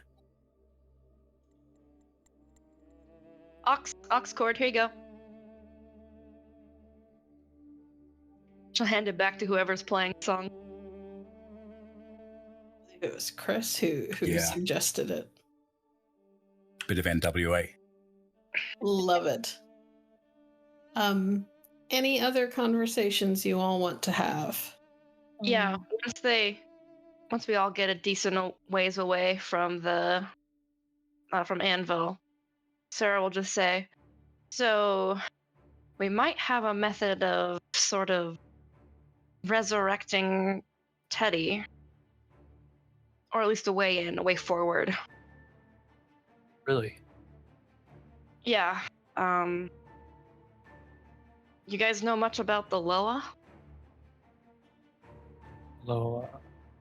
You mean like voodoo? That's what I was thinking, yes. Yeah. I know voodoo. And I know But you don't do mess with so it. well. Wow. Nice. But in real life, you don't mess with voodoo. That stuff always comes back and bites you in the butt. Oh, What? that's the guy from the James Bond movie, Baron Saturday, I think it's Samedi. which is Yeah. Saturday. I'm sure they got multiple names at this point. All of our gods or parents or the gods, whatever. Oh, wait. Are you saying that this guy's a god as well? Yes. Well, shit. And it was heavily suggested that he's the one who can help us not just get a body for Teddy, but, well, just get a body for Teddy, which is kind of what we need first, I think. I don't know. I don't think I've ever resurrected someone before. You don't I don't think- remember doing it. Don't think that Well, you is that- resurrected anybody? There was that one time after I got really drunk. When was this? You know, after we did whacking about 8 years ago, you know, we try to resurrect the dead. Who doesn't? Am I right? Oh Ah. no. Losing it. I think it might have just been the alcohol. It could be both. Probably both. Yeah, probably. Anyways, Some Yeah. of the coworkers at my school once invited me to a seance. I declined. that's not the Of same. course you did. It was for a Halloween party. Like when people play with stuff like that. Oh. Well, I mean, definitely is dangerous. That was very clear. Well, how do we... Oh, Well, it's just in me to not want to do so. But, Oh. yeah. Wait, we're Where? serious about this. It's for Teddy. Were you?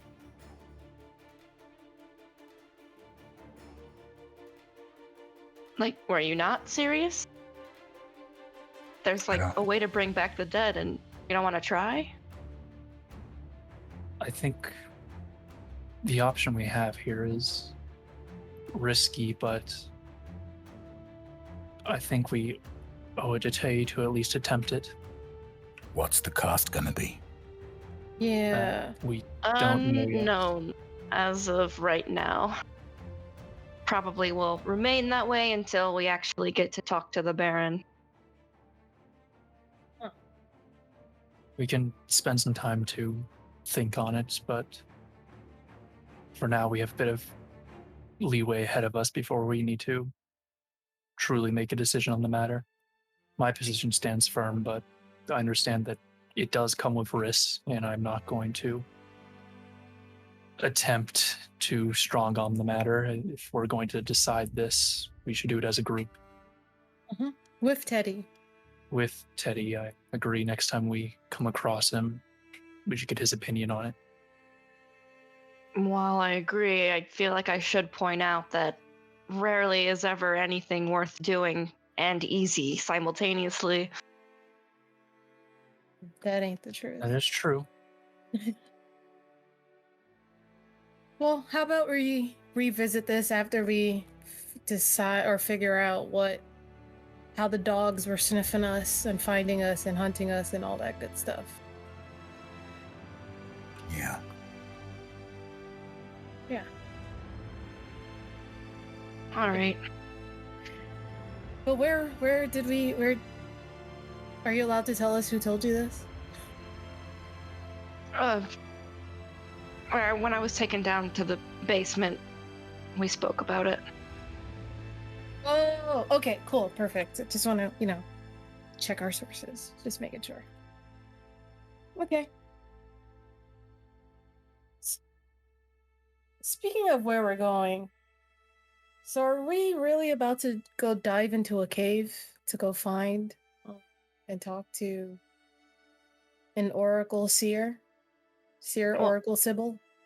Maybe not all of us at once. That seems a bit excessive. I spoke to the Morrigan about it a bit. She mentioned an alternative option, although I'm not keen on it. I think the Sibyl is our better choice between the two.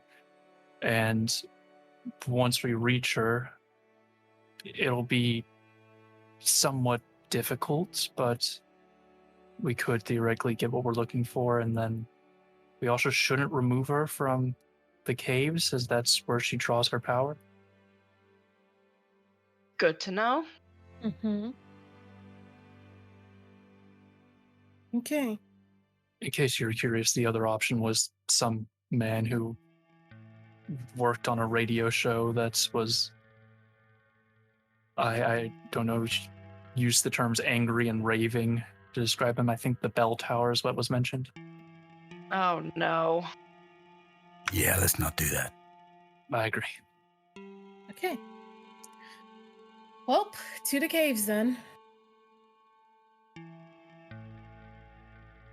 And Sarah will just pedal to the metal, accelerate out the gate. All right. You all, it takes a bit. Eventually you guys do end up stopping for the night.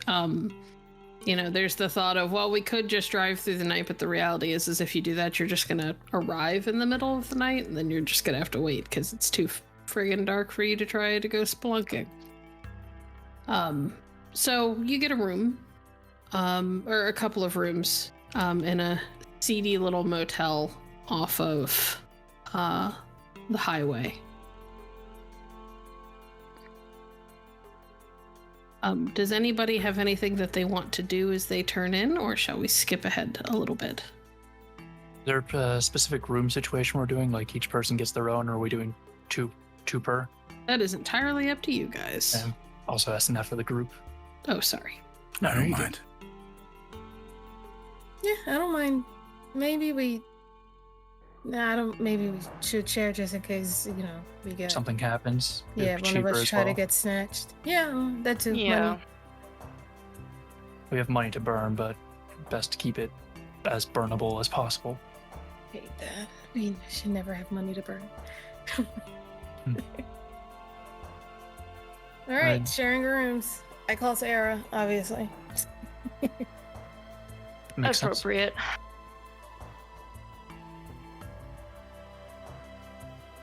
In that case, let's pick a room, Kris. That one. Great option. All right. You all settle into your rooms for the night. I would like I would like Oliver to roll me an intelligence plus your total dots in your fate purview. And does Epic Intelligence apply to this? Epic Intelligence adds automatic successes. So you tell me, I assume you have 2 dots in Epic Intelligence. I do indeed, so there'll be automatically 2 successes in the matter. Mm-hmm. And then you roll your int plus. There we go. Well done, 7, sir. 7 successes, yes, thank you. Goodness. Okay. So as you all settle in for the night and begin to pass into dreams, Oliver, you feel yourself in that twilight space between waking and dreaming, where you're aware that you're dreaming, but not entirely sure how much of what you are experiencing is only in your head and how much is real.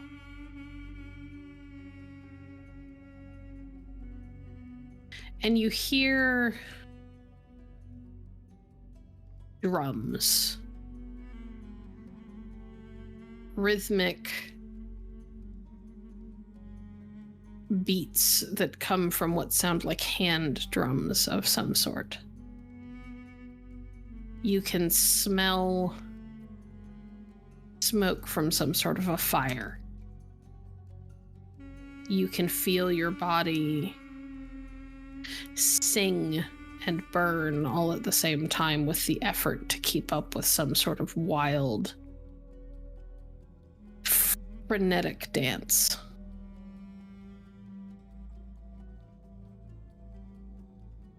It feels good.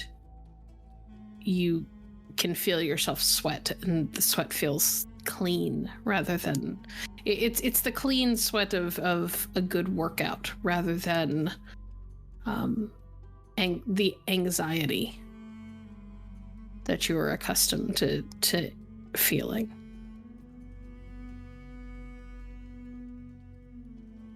And you kind of turn,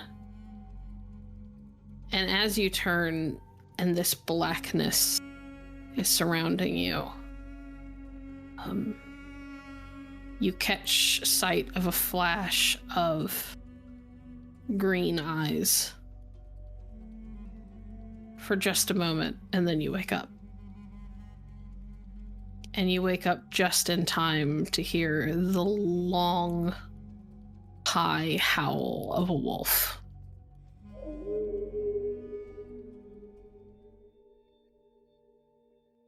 Can I quickly check, see what time it is? It's about 2 or 3 in the morning. Kris. Dude, what? Did you hear that? What?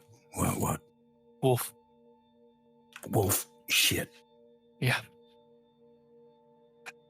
We should wake the other two. Okay. Could we just be nothing, but from our experience, I'd rather not risk it. Do we have adjoining rooms, BP? Do we have an adjoining wall? You have an adjoining wall, but there isn't a door between your rooms. You'd have to. It's a motel, so you'd have to go outside and to their door. I'm gonna just hammer on the wall, basically, wherever it is, whichever adjoining wall it is, really hard. Bam, bam, bam, bam, bam. You have epic strength, right? Yes, I do. How many dots? 2. Yeah. Okay. So you go to bang on the wall, and realize that you're way stronger than you used to be, and you just put your fist through it. Okay. So there's now a hole between your room and their room. Shit. But I'm not even gonna make them roll to see if they hear you. They're awake. What? Holy shit! Guys, What wolf. the fuck? Wolf sounds. Get up. Okay. Oh my god. I would like everybody to roll join battle, please. Okay. And if you do not, this would be a good time to make sure that cheat sheet I made you is open. Yes.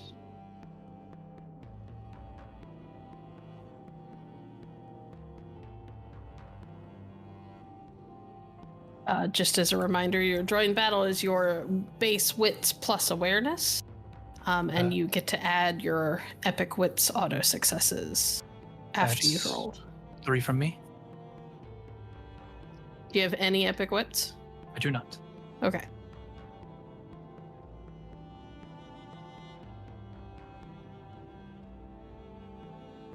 Six for me.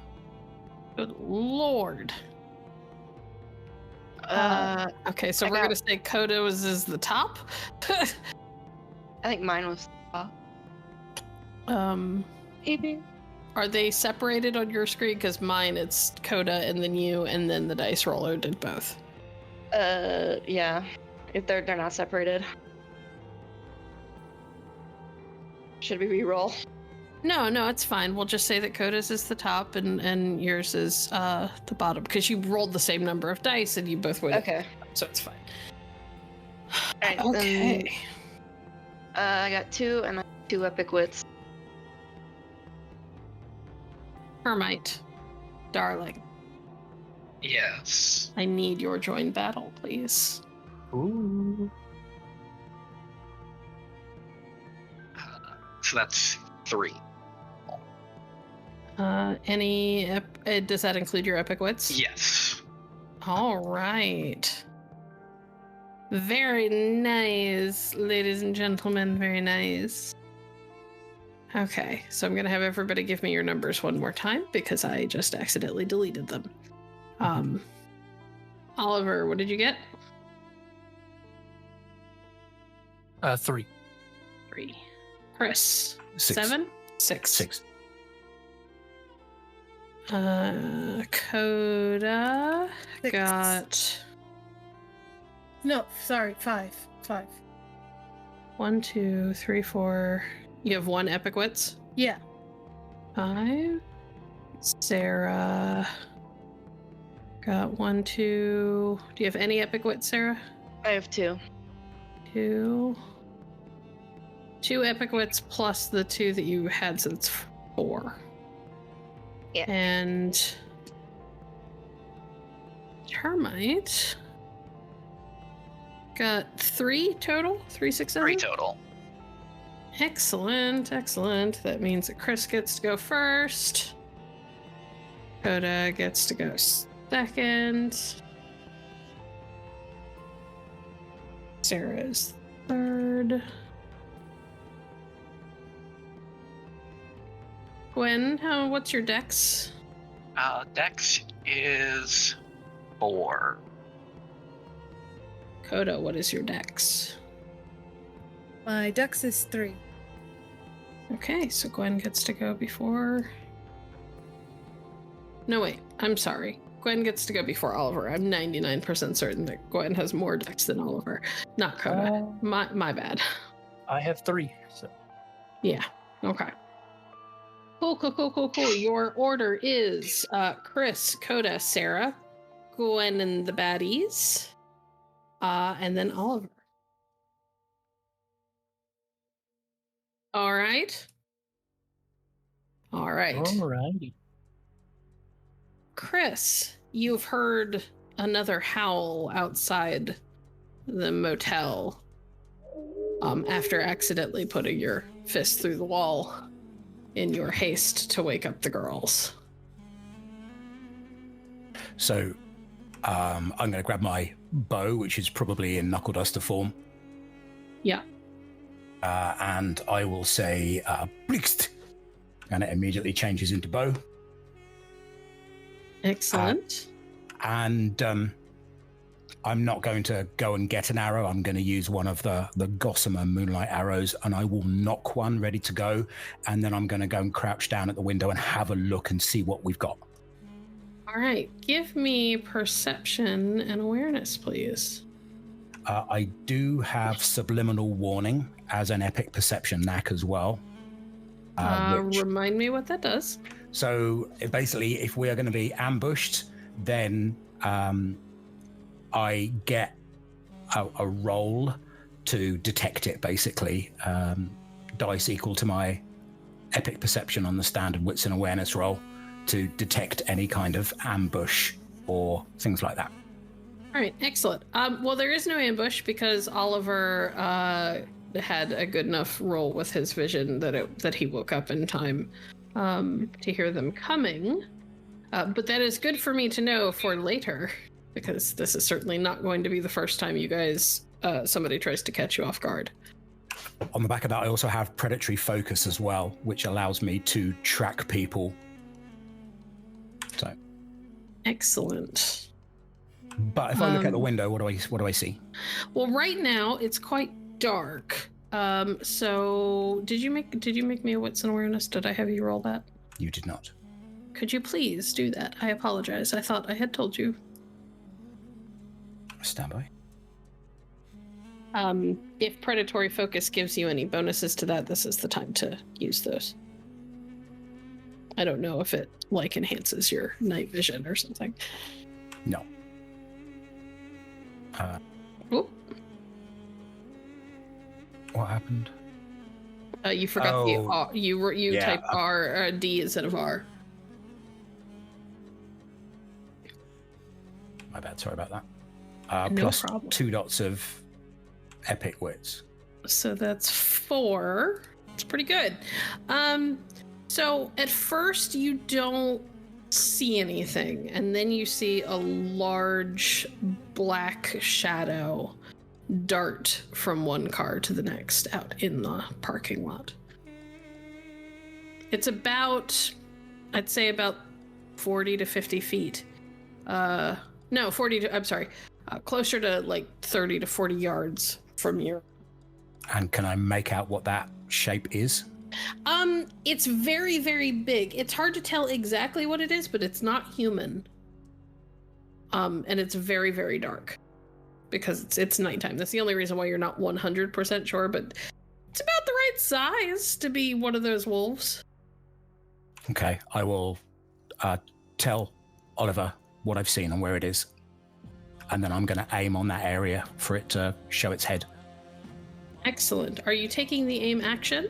Yes, I am.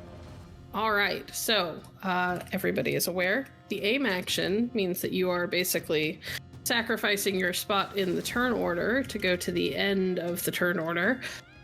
Because there are so many people between you and the end, if you manage to make it through the end without getting interrupted or anything like that, you get 3 extra dice. Okay. Coda. Yes. So picking up with everything that's happening, Coda's gonna kind of try to peek through the little front window areas through the curtain and like look out, but above game. She's going to try to, I'm going to do smoking mirror and try to look at the moon and see a reflection through the moon, a bird's eye view of the surrounding area up to 9 miles. So, very handy. Yeah. Is there a roll associated with that? It's just one of my knacks, so I just do it. But I have to spend 1 legend. That's it. That sounds like a boon, not a knack. Sorry, knack. I mean, so spend 1 of your legend points. yes. So out of your pool of 9, you'll spend 1 of those. See. And then just read it to me one more time. I apologize. By looking up at the moon and spending the requisite legend point, which is 1, the character sees reflected in a bird-eye view of the surrounding terrain. This perspective allows a clear view of a radius in the mile equal to the Scion's legend. The Cyan may focus on any point in the reflection and see it clearly, but cannot see through physical objects. This boon doesn't function on new moon nights, but it can see down through thick clouds on any other night. If the moon is visible during the day, the Cyan can use this boon as well. Excellent. Okay. Sorry, so I meant I can see 3 miles, not 9 miles. That's fine. Yeah. That is an easy mistake to make considering that you have 9 legend points. Mm-hmm. Okay, so what you see from where you are, number 1, you see what definitely looks like one of those big hulking black wolves in the area that Kris has his bow trained on. You can't necessarily see Kris because he's inside. That being said, you also see another wolf that looks like it is circling around towards the back of the building. Y'all don't have like a door on that side or anything, but there are windows, so that's something to be aware of. And you see the figure of a woman with blonde hair. She's kind of standing somewhat distant from all of this and just watching. Seems unaware of you. Okay. Can I... Okay, cool. I'm gonna relay this information to the group, but I'm gonna try to say it quietly and go, specifically Sarah, because she's closer to me, and hopefully the others eventually can hear this too. Coda is gonna be like, okay, so there's definitely one out in the area where you said it was initially. There's another one coming around the back of the hotel, so we should keep an eye on that. And there's a woman out there. She's blonde. She doesn't realize I've seen her through the moon. I can't believe I'm seeing someone through the moon. And, but does she seem like she's just with them, I'm assuming, right? It's hard to tell. Oh. All you know is that she's watching. Okay, and she's kind of just watching what's going on. Don't know what's the deal with that. Are we fighting them or are we running? Fighting. All right. Okay. That was your turn. Yeah. Sarah. Yes. So with the information given, she's going to aim her revolver out of whatever area she can. But I'm gonna I do have a question. How does one speak during combat? You have a couple of seconds. You basically have about 5 to 6 seconds. So I kind of I cap how much you can say, but I'm not gonna keep time or anything like that. I'll just kind of cut you off when it seems reasonable, like I did with Sam or Sticker. Okay. Yeah. Sorry, Sticker. I'll survive. Sorry. Go ahead. Yeah. So she'll try to spot the wolf out back and aim at it. Make me a perception and awareness. If you have any powers associated with darkness or moonlight or whatever that could give you heightened senses or help you overcome how dark it is, this is the time to use them. I do have a dot in epic perception. Okay. Well, that'll give you an automatic success. We'll see if that's enough. Okay. Yeah, you're fine. Jesus. Okay. That's 5 just on the dice with another one from your auto success. So that's Cool. 6 total. You very much you can't see details, but you definitely can see where it is. You can see its big furry body. It's kind of hunched down in the what do you call it? In the shadow of a big pickup that's parked out back. Okay. Do you want to take a shot? Is that what's happening? No, she's aiming, waiting for it to get closer. Okay. So you're at the bottom of the list then. And you're gonna go after Kris. So you will get if you don't get attacked before you come up in the turn order, you'll have 2 dice. Okay. For aiming. Gwen, my darling, you get to make decisions about what the wolves are going to do. I will handle the mechanics for you. Oh boy. Well, first, is there any chance that the wolves notice that people are awake and prepared for anything?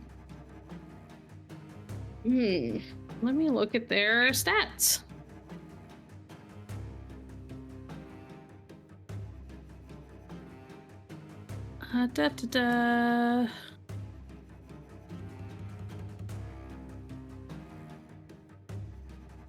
I think that they have a fairly good idea of that there's at least one person awake. They don't know everything. They don't know that everybody is up, but they heard the thud from Chris's fist going through one of the walls. All right. Yeah, so I think they're gonna start closing on the motel. Okay. Would you like them to attack now, or are you trying to flush out the Scions inside? Oh, we're gonna try to flush them out for right now. All right. Well, that sounds like...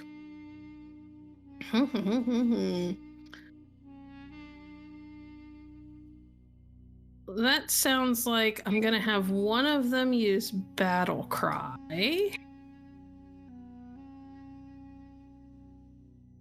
Kris, the one that you have had your sights set on, lifts his head and lets out a long, deep howl that seems to almost make the walls reverberate, and he is quickly answered by another howl. But he doesn't stick his head up far enough to see. Oh, you can see him. You've been able to see him. Yeah. But I thought if you're aiming and you want your full effect of being able to hit him, you have to wait until you come back up in the thing. All right, that's fine. I am finding the thing for this. Battle cry. This is really something I should have had written down, and I apologize. I had everything else written down except I that. also have it, so I got you. Battle cry is that all of us on the enemy team lose 1 die on all attack rolls for a number of rounds equal to their legend rating. Okay, so they have to roll charisma and presence in order to try to use that.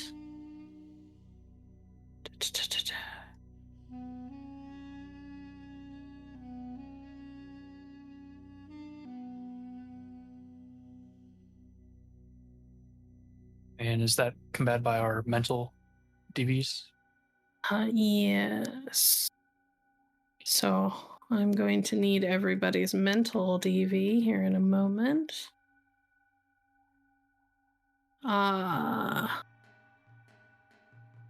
Gwen, could you please roll me 5 dice?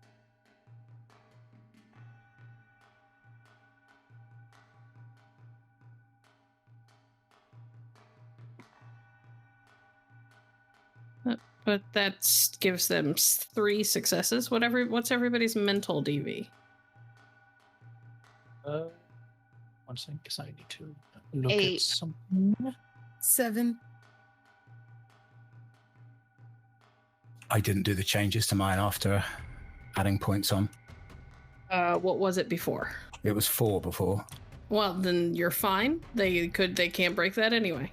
Okay. That is. Mine is.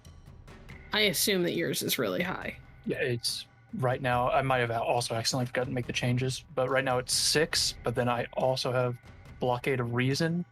So if I wanted to use it, I could add some extra to it, but I won't for now. Gotcha. Okay. Well, everybody passes, so nobody loses any dice. Lucky you. The second one, on the other hand, is going to charge one of the windows at the back, almost straight for Sarah. And he is going to use Holy Rampage to try to break down the wall and the window around her.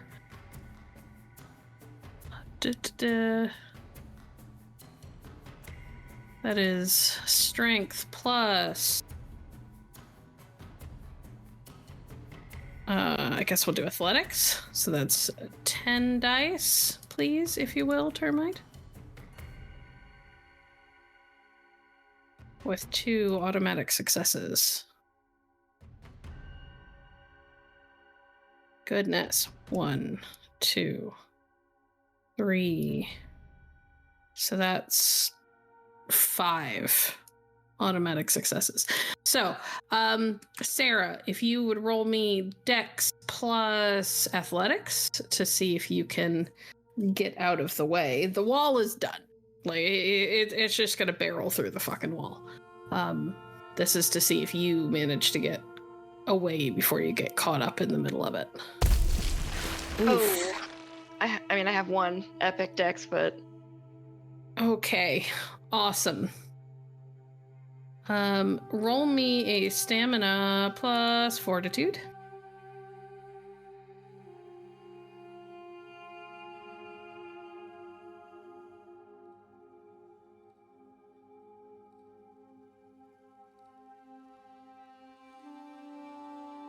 and then I also have 2 epic stamina. Oh, okay. Good lord, wow. So that's 6, 7, 8, 9 plus your 2 automatics. So that's 11 total. Okay, so here's what happens. This massive black wolf charges the window that you're at and charges the wall and just barrels through it.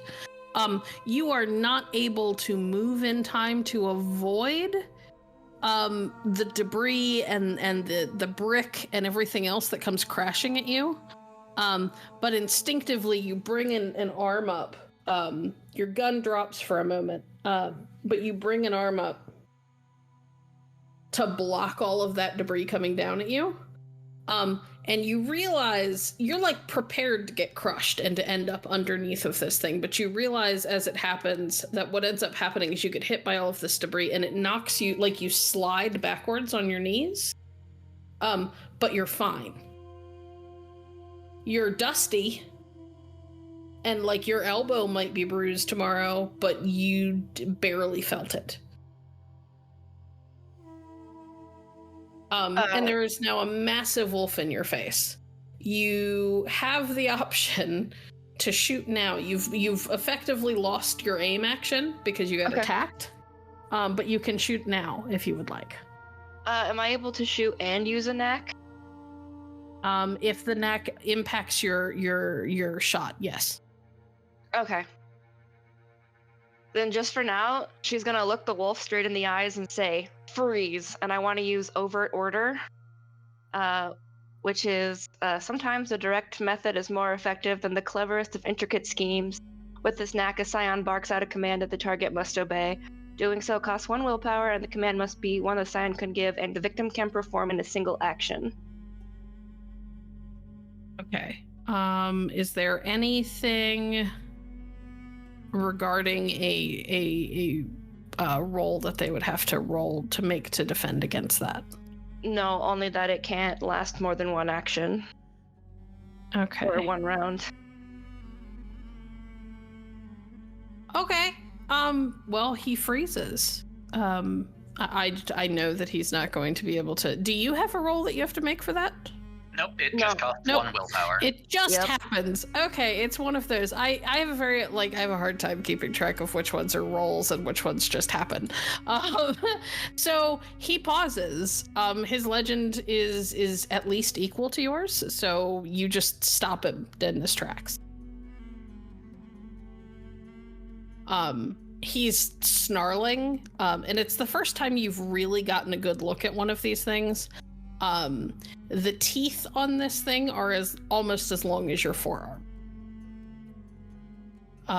There's he is salivating. He is ready. Eyes are blazing. And there is something in your gut that feels like leaded certainty. But also the cold finger of fear at the base of your spine.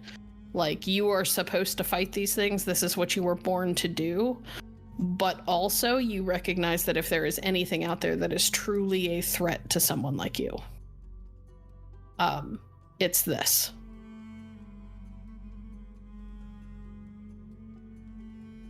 And you are reminded by your father's words that it'll be him who kills the Fenris wolf when Ragnarok comes. Okay. Gwen, is there anything you would like to do? Or are you going to continue to watch? I think she'd get a bit closer, but still just watching. Okay. Oliver.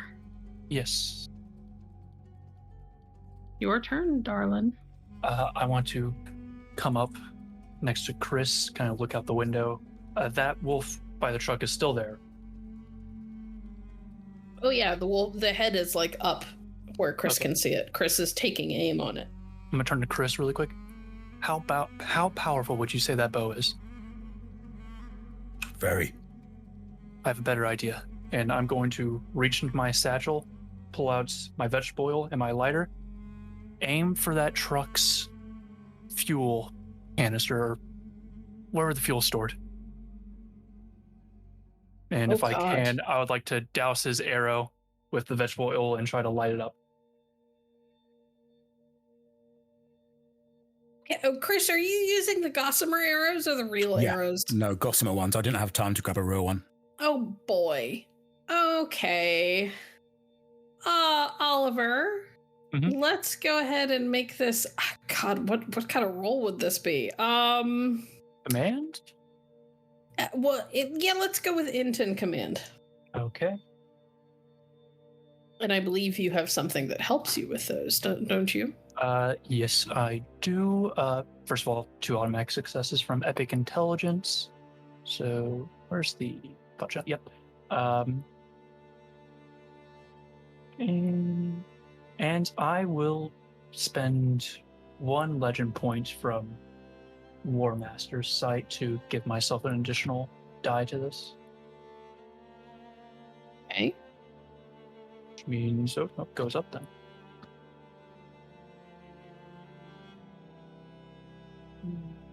Uh, 4 successes.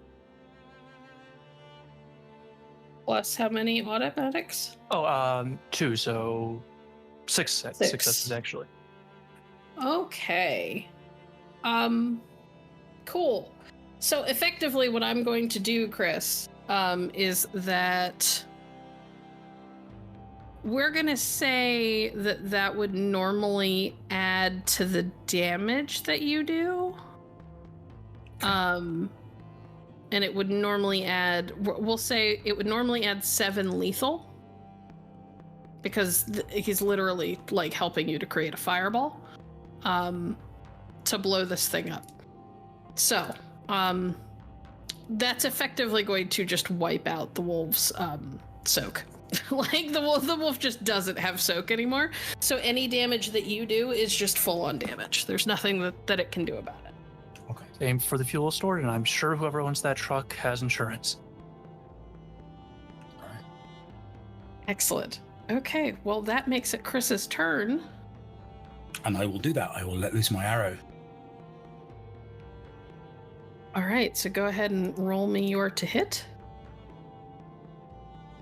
Jeez. Okay. 9 successes plus 2 automatic.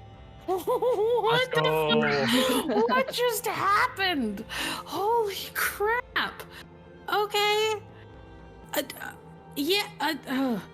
Plus how many automatics? 2 automatic. I've got epic dex of 2. That's 11. Okay. Cool. Well, you wiped out a soak already. So here's what happens. Oliver, you put this oil all over the tip of this arrow, and you're not even sure that it'll stick because, frankly, this isn't a normal arrow. You're not even sure that this arrow is physical. But you hit it with your lighter just before he lets it fly, and you can see that what you expect to be a relatively small flame, that'll kind of creep up the shaft of the arrow, immediately becomes this almost burning white and gold light on the end of it. And Kris draws a deep breath, and as he is exhaling, he releases. And this arrow flies truer than anything you've ever seen. You don't really have an opportunity to make out the moment of impact, but you see it pass through the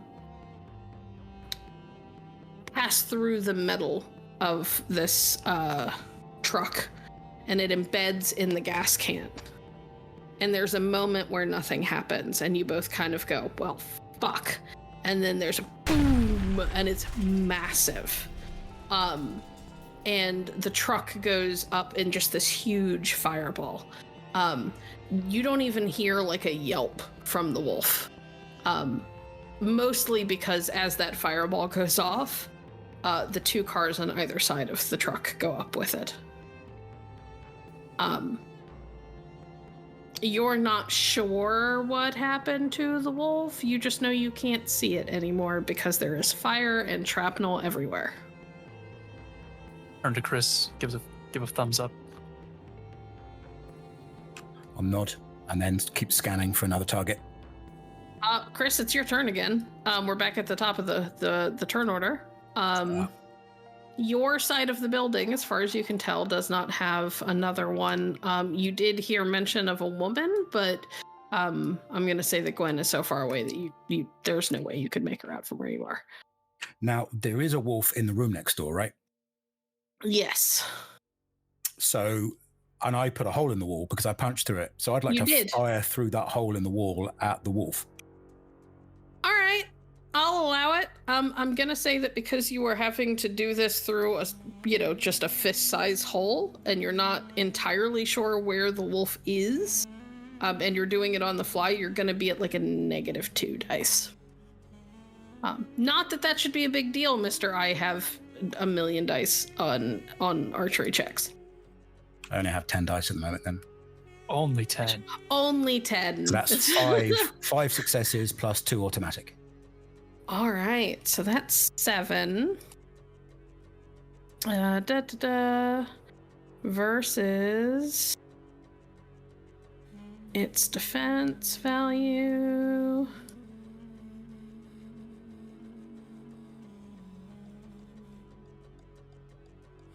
It meets it, beats it.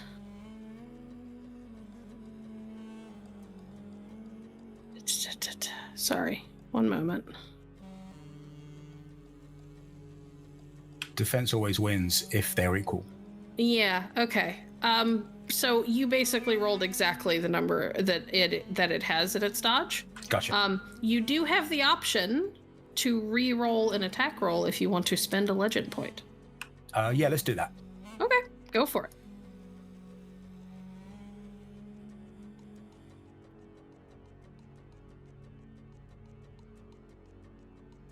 There we go. Much better. That's 9. 6. And that's 9 plus 2. That's 11. Woohoo! Okay. So that's 9, 11. Ed. Cool.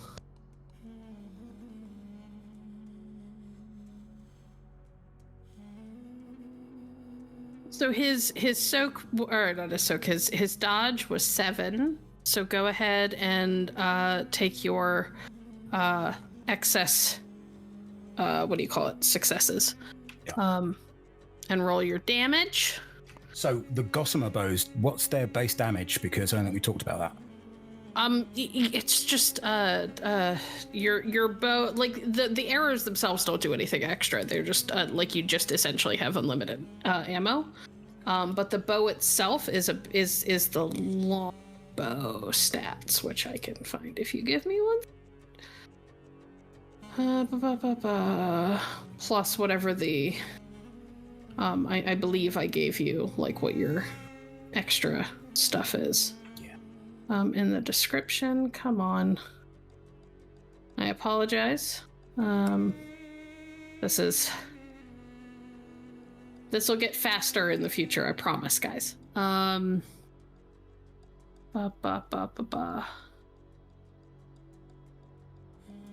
should roll an extra dice as well.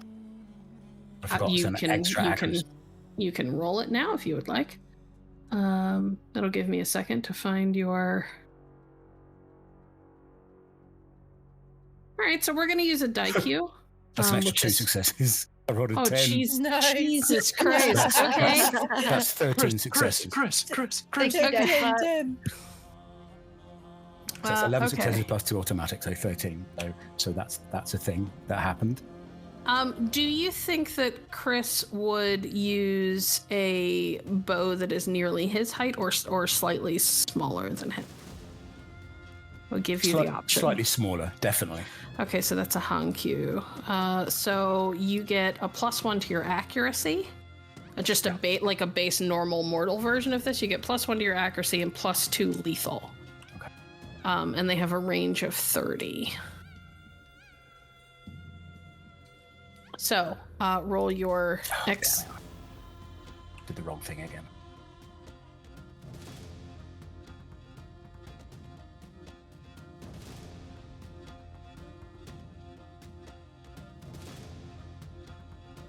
Four.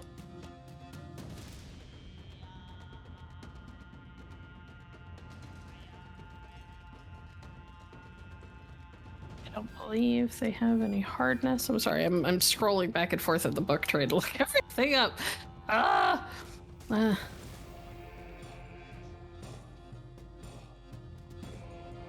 Problem is I know that I had notes on all of this, but I can't find them. These wolves are so easy. Just blow up a car on top of them. It's easy. Yeah, just blow up cars. Commit a small act of domestic terrorism. Yeah, you know. Like I said, I'm sure they have insurance. Yeah. Yeah, because insurance is what you have to worry about. Yeah, just insurance. Come on, where is it? Just had okay. And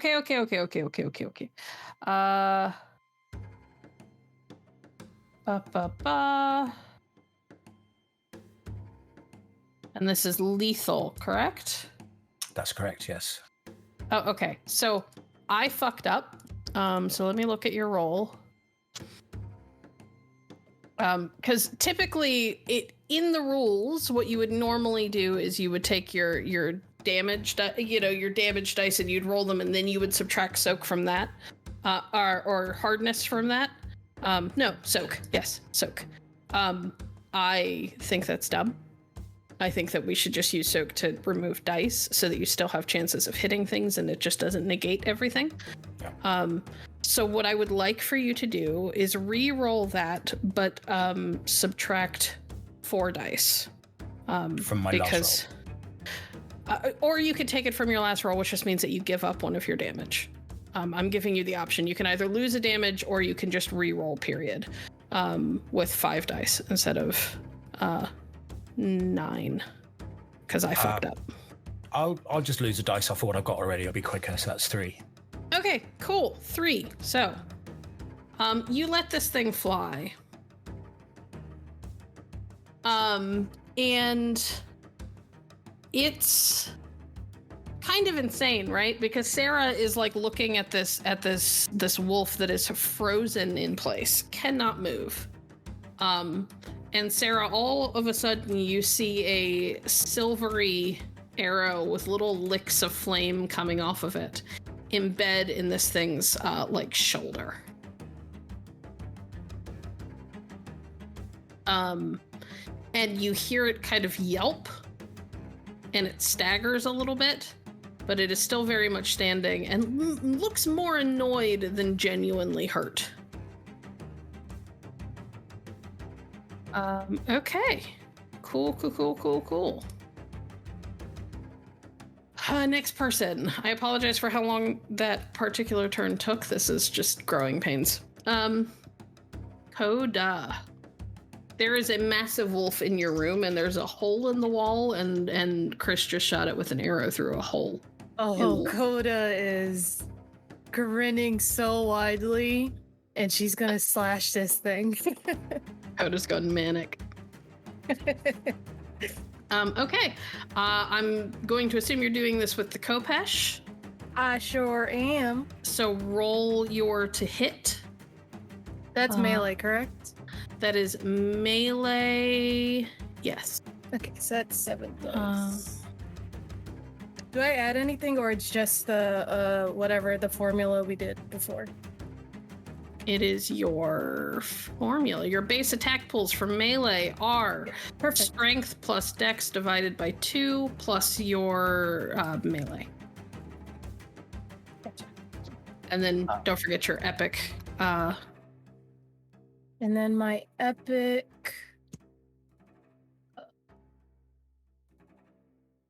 Epic strength or Epic strength. Epic strength. So then that's 1, 2, 3, 4, 5, 6, 7, 8 successes. Did you roll already? Yes, you did. Jesus. Did you say 7 or 8? 8. 8. Cool. Versus its dodge, which is 7. So you have 1 like excess thing. Mm-hmm. What do you call it? Success? Mm-hmm. Jesus. Unfortunately, there's like it kind of its soak is just gonna eat that one die that you would normally get to roll. Oh wait, hang on. You have 1 plus your dex, plus your dex and strength. Your auto successes in dex and strength. So how many is that total?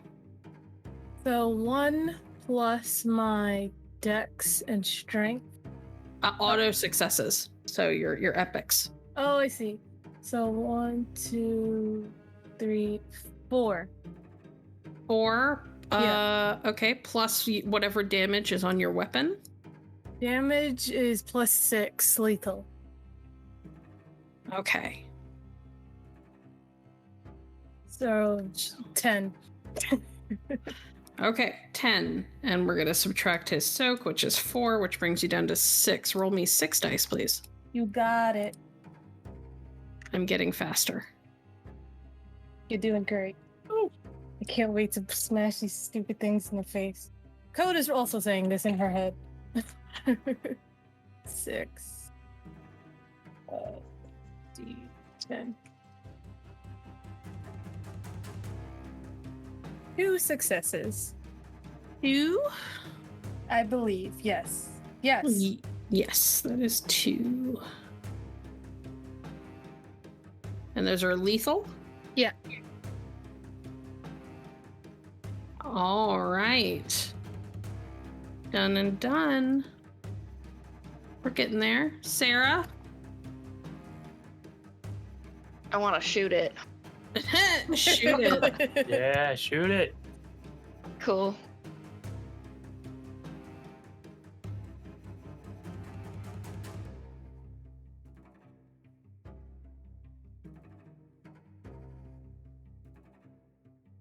I do have an auto success for Dex. Okay, so that's 1, 2, 3, 4, 5. Plus your dex, which makes that 6. Yes.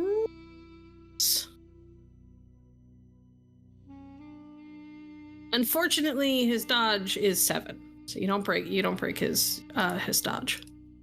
Okay, can I use a legend to reroll? You can absolutely use a legend to reroll. Don't forget, if you have anything that kind of adds to this stuff, this is when you use it.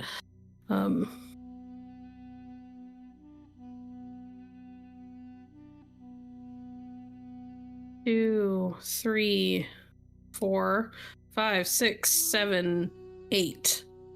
And then 9 with the epic dex. No, it's 8 with 8? the Okay. epic. I already included that. Okay. So you have 1 auto success, right? Yes. Yeah. All right, cool. So you bypass his dodge. So take your +1 from that, and then add any auto successes you have from perception and dex. Okay, that's 2. So you have 2 auto successes from perception and dex. Yes. So that gives you 3 total, and then add your damage from your weapon. +5 lethal. So that's 8, right? Okay, yeah. And then his soak is 4. So roll me 4 dice. Yeah. 1. 1. And hey, you know what? Every little bit counts. Y'all are getting into the point where you are giving him negatives to his rolls, so. And if I can, I'd like to move out of the way as well. You can move, but you can't move very far. Basically, you can free up a little bit more space for Coda, but generally moving is considered its own like form of action. Okay. Unless you want to go like, you know what I mean? Unless you're only going at like a couple of feet. If you want to go long distance, it's like basically takes your turn. Okay. Gwen, what are the baddies gonna do? You've got one wolf who is no longer frozen. The other one is a charred mess. The other one, very crispy. Yes. I think the one wolf is gonna probably go after the person that just tried to hit it with, well, successfully hit it with a fucking sword. Okay. Coda, my darling. Okay. So, melee should, and I lost my notes, so I have to relook at my homebrew stuff. My bad.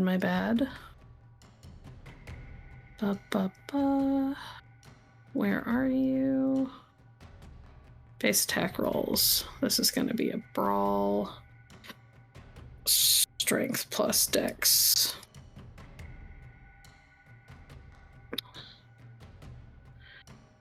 So that's 9 divided by 2 is 4, plus its athletics, which is 5. So that's 9 divided by 2, back down to 4, plus its epic dex and epic wits, which is 1. Okay, so that's 5.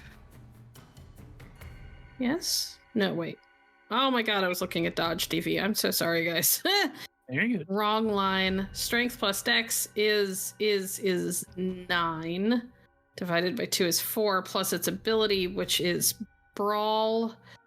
So that's 9. Yes. Okay. So I'm gonna roll 9 dice. Could you roll 9 dice, please? Yes. Jesus, I'm so sorry, guys. 1, 2, 3, 5, 6.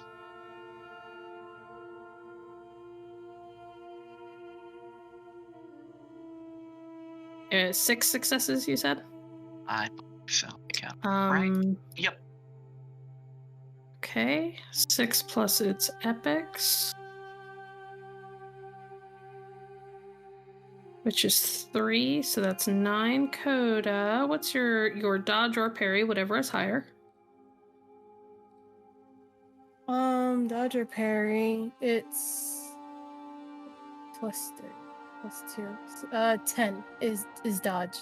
8 is parry. 10 is your dodge? Yes. Okay, well, he tries to snap at you. Tries to, reach over, and it honestly is trying to take off the hand that has the sword. But you are just too nimble and light on your feet. You kind of dance backwards slightly. And kind of spin out of the way. Is Gwen doing anything? So first, I do want to ask, just to make sure that I'm understanding things properly. When it comes to the extra successes from epic stats for attacking, it's the 2 relevant epic stats added together and then divided by 2? No, not the epics. Okay. Just the base. Okay, I see. Your epics give you auto successes? Yes, I was just making sure. So it's the full number from both is applied? Yes. Or, okay. From your epics, yes. Cool. Does that also apply to, dodging and parry? No, the calculation for that is in the thing. So I only ask because this came up before. I mostly just want to make sure that I have numbers right on my sheet, because it's listed differently in 2 different places. Yep, it's this stuff. I will copy paste it. Yeah, because the one you sent me has it. All have. Yes. Not all halved. Okay, I was just making sure because in a previous message. I'm so sorry to be causing problems. No, it's okay. I may have copy pasted from something old. I'm not sure, but I don't remember it ever all being half. Okay, so it's. I need to update some.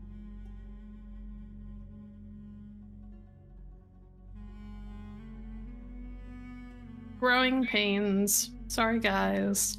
First combat. This is great. y'all are like, we're badass. We don't. We're okay with waiting. Pew pew.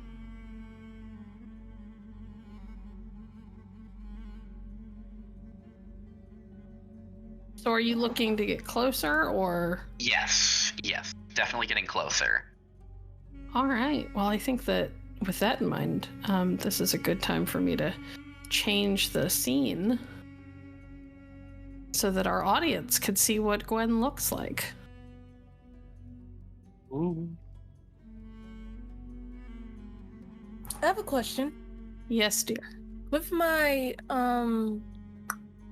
purview that I used, or the boon that I used for the moon, it doesn't really say when it ends. It just says whenever I look at the moon. So is it still happening as long as I just look at the moon? If you turn and look back up at the moon, yes. Okay, cool beans. Thank you. But you have been attacking things, so you are obviously not looking at the moon right now. Yeah. And we're also gonna go ahead and I'm gonna do it my end. Sure. Legend points marked down.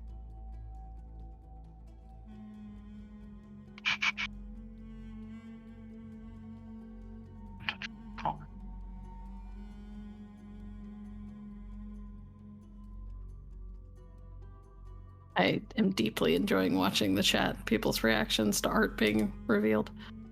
Aren't always pretty. Okay.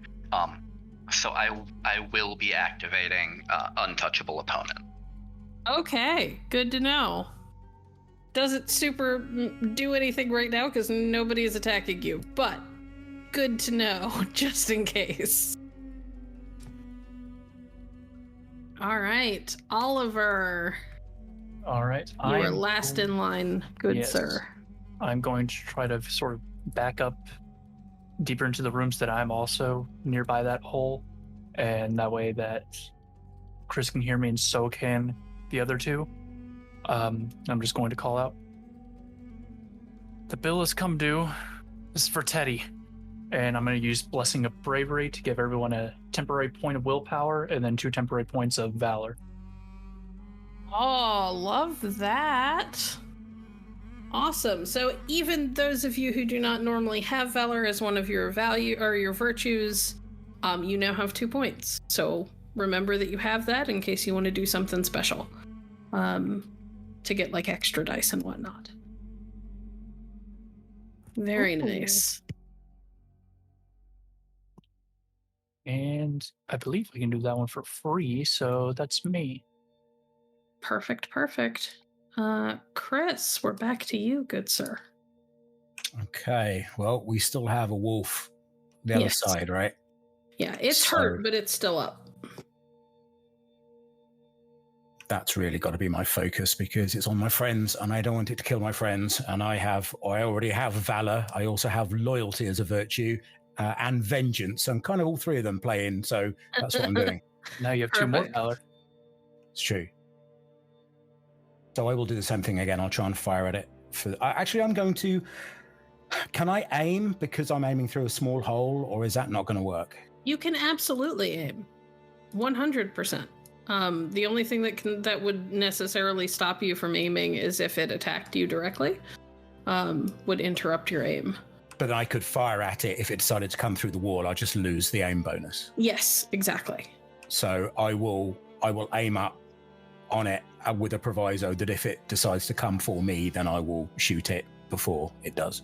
Yes, obviously. Okay. For those of you who maybe need to look up what the virtues do, 117 is a good place to look. They list the things that you can use your virtues for. You have loyalty and vengeance. Yeah, and valor. Okay. Would you do where's vengeance? Right here.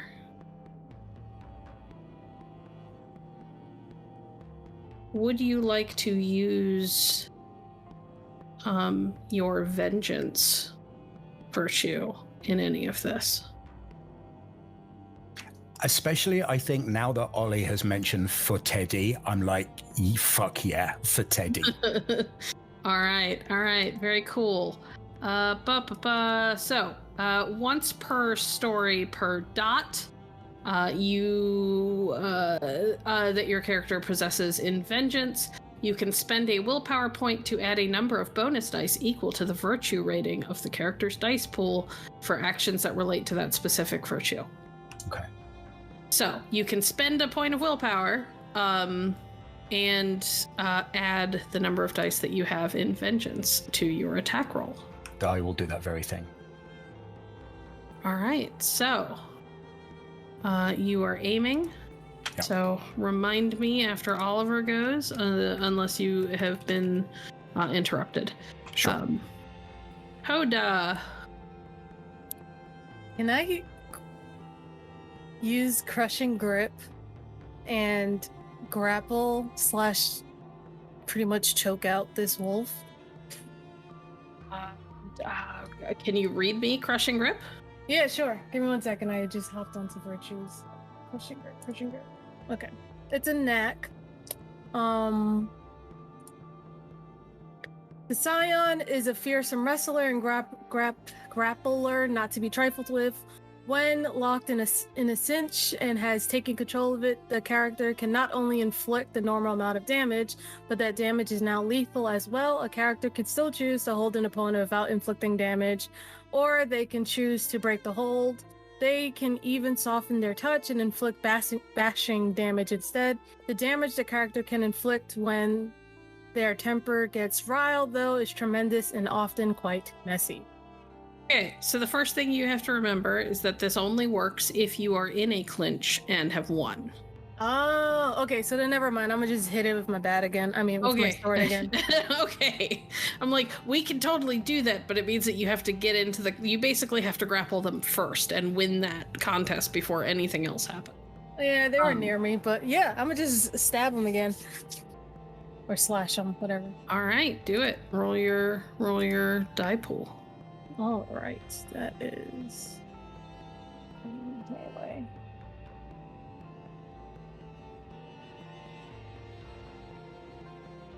There we go.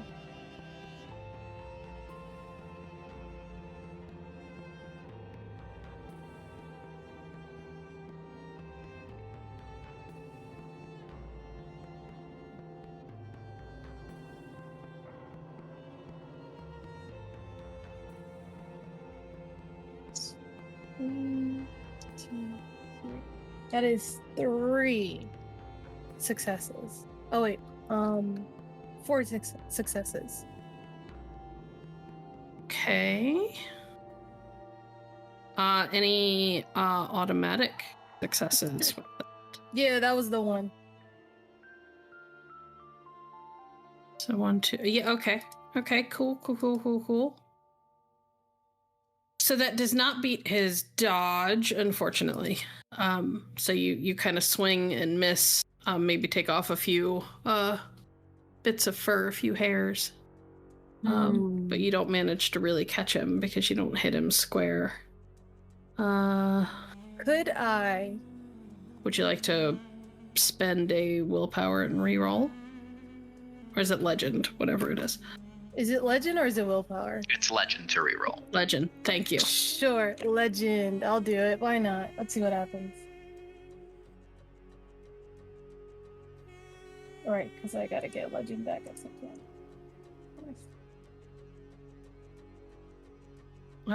That's pretty good. That's 4, 5. But you still don't beat his dodge, unfortunately. Darn. Well, that was it. That's okay.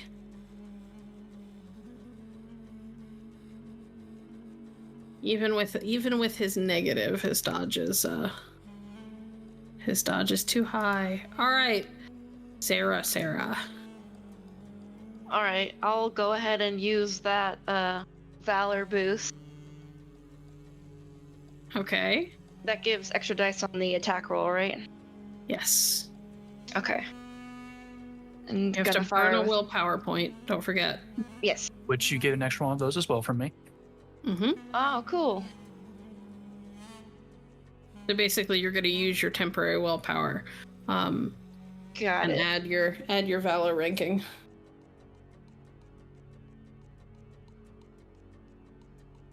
And everyone else has that extra willpower as well, by the way. Ugh. 1, 2, Three. 3, Only- 4. Only 4 plus. Okay, 5. Unfortunate. Would you like to re-roll anything? No. Okay.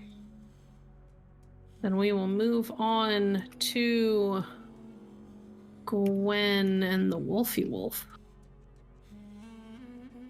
Oh, well, I think Wolfy Wolf is gonna... Is he more tired of being shot at or being stabbed? I mean, he could just leave. He can't. All the I mean, Wolfy he Wolf's not could. going. Wolfy Oh, Wolf's yeah, you not know. going anywhere. Yeah, I hear this motel has a hot tub. You can enjoy that if you want to. I think he's too big. No, What's Wolf, he doing? Wolf is gonna go after Coda again. But All right.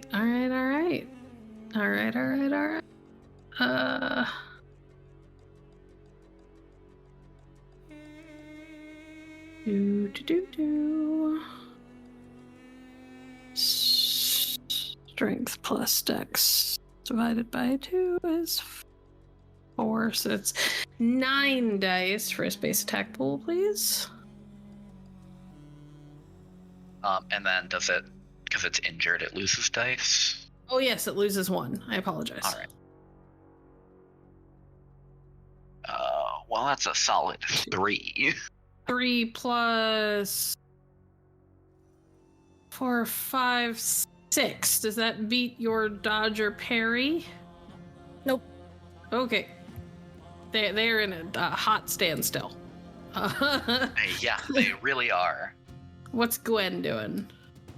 How far away from that front door is Gwen now? I mean, you're as close as you want to be. Like, you haven't really been doing anything for 3 turns. You've just sort of been, like, kind of, I assume, meandering as fast or as slow as you want to. Like, you could have been sprinting and been here already if you wanted to be. Oh well, that would be too quick. But I think now she will go ahead. At this point, fuck being subtle. Can she dive through like the front door if there is one? Absolutely. 100%. I'm not even going to make you roll for that. Yeah. So she's gonna go ahead and dive through that front window. Are you Like, right. diving into the same room where the wolf is, or the room where Kris is? We'll go to the room where Kris is. Oh boy. Okay. Actually, I am gonna need some rolls. I would like Dex and Athletics from you. Kris, I would like the same if you want to move. If you want to avoid her coming through the window and potentially hitting you. Okay. I'm gonna say that you see her coming, so there's no like negative or anything like that because you have that knack. Yeah. How many epics do you have, Gwen? For dexterity, 4. Oh, good lord. Okay. So that's 8. Can you beat 8, Kris? Yes, I can. All right. Well, let's give it a shot. And I'm also going to spend a willpower point for an automatic success as well. Oh boy. Well, why not? Oh, Kris. Jesus Christ, you are on fire. What the There hell he is is. going on? I got 11. Yeah, he did. All right, so Gwen, you crash through this window, and it's like this swan dive, and you're prepared to potentially have to like hit this guy on your way down. But Kris, for a big guy, moves really fast. He like does this awesome like spin thing like on his knees, where like one foot comes up and he kind of uses the pressure from that to like pull himself around and into a spin, just in time to get away from you. And as he comes around, the bow and the arrow are like on you. I hope that made sense to everybody else. Mm-hmm. The way that it went in my head was very cool. I would like to take my held action as well, because I've been holding an action. Gwen is also going to draw her daggers. Okay. All right. So you've come through. You've drawn your daggers. That was your action. Kris had a held action. You lose your aim, but you can fire at her or at the wolf, depending on what you would prefer. Her. All right. Do it. And I will also spend another point of willpower for automatic success as well. Oh, Jesus. Okay. Everybody's burning so much willpower. Yeah. Kris. I gave extras. I'm just going to work out how many dice it says.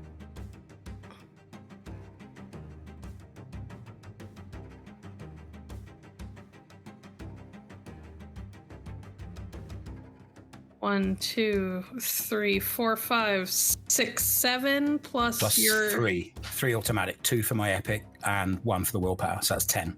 Does that beat your dodge or parry, Gwen? Whichever is higher. She's being shot at, so technically she can't use parry. Use Whirlwind Shield. Because this is a ranged attack. But it doesn't beat either of them. Because Defender wins ties. Right. Okay. Oh, wait, never mind. Her dodge is 12. Yeah, it definitely doesn't. Okay, so you let off an arrow at her, at this mystery woman, and she brings up these daggers, and just I don't want to say it was casual, but she kind of brings it up and like slices in opposite directions with the 2 daggers, and they like cut the shaft of the arrow, and it just dissipates in midair. Okay. Woo! That was hot. I like it. Oliver. Yes. There's a woman in the room with you and Kris. I see that. And she just chopped an arrow in half. Hello with there. Daggers. I'm just sort of gonna clear my throat and then call out around the room, make sure my voice carries through the hole into the next room as well. Hold on, where did it go? Wait, if thou wilt needs marry a fool, for wise men know well enough what monsters you make of them. That's from Hamlet, by the way, and that's going to be my battle cry. Oh my god! And so they, well, I gotta spend that for that, I believe. Yes, that burns a legend point, but that reduces their attack rolls by 1 for 3 rounds, because that is my legend rating right now. All right. Oh, you gotta roll for that, don't you? I believe so.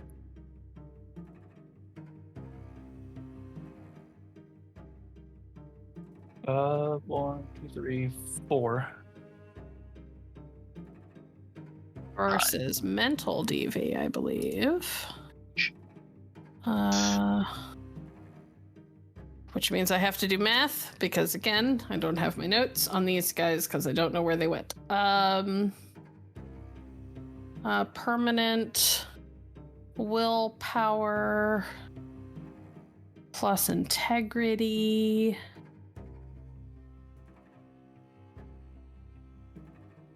Divided by 2.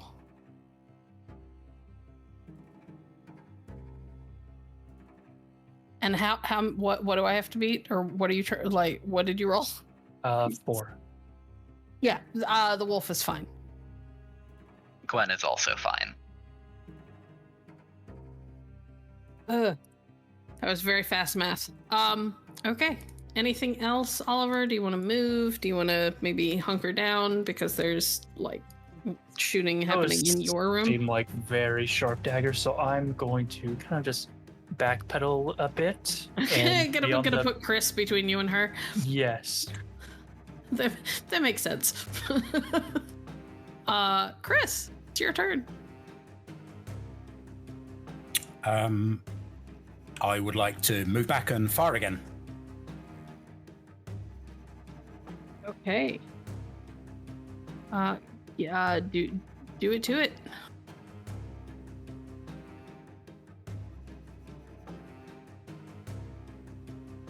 Damn, One, only 3. Well, 3 Only plus 3. 5, plus my 2. Yeah, it's not gonna come close to her Yeah, no. defense. Which is 12. I mean, none of my attacks so far, even my good attacks, have been more than that 12 dodge or defense. So it's almost like the bad guys are meant to be fought as a group. Okay. Coda. Yep. I'm looking at this wolf. I'm going to spend a point in legend and use Sakim Blaze. Should I just read what it does? It's Sechem, and yes, you Sechem? can. Thank you. Or Sechem, and yes, you can just read it. That's fine. Okay. Sakim is the light, the power, and energy of the Cyan soul. With this boon, they channel that powerful light through their gaze to intimidate a foe. Such a foe can be an animal, person, Cyan, or even one of the Titan spawns, and the Cyan need only look it in the eye and spend a point of legend. An animal who sees the Sakem blaze in the Cyan eyes immediately ceases any aggression towards the Cyan and flees. A mortal or ghost so affected calms down and remains cowed for the rest of the scene.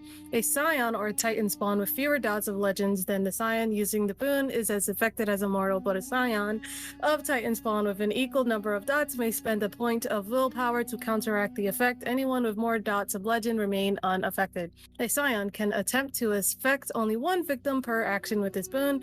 If the Cyan attacks a victim... Okay. Thank you. Cool. All right. So it has an equal legend rating to you, so it is going to burn one of its points of willpower to not look like a coward. Okay. These are Titan spawn from the Aesir. They're not just going to turn and run unless ordered to. Go on, get.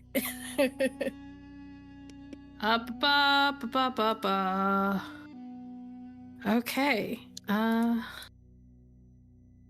Goodness. Sarah. Shoot. Shoot. Do it. Who do you shoot? I do want to use a willpower to use courage for extra attack dice. I'm very down for that.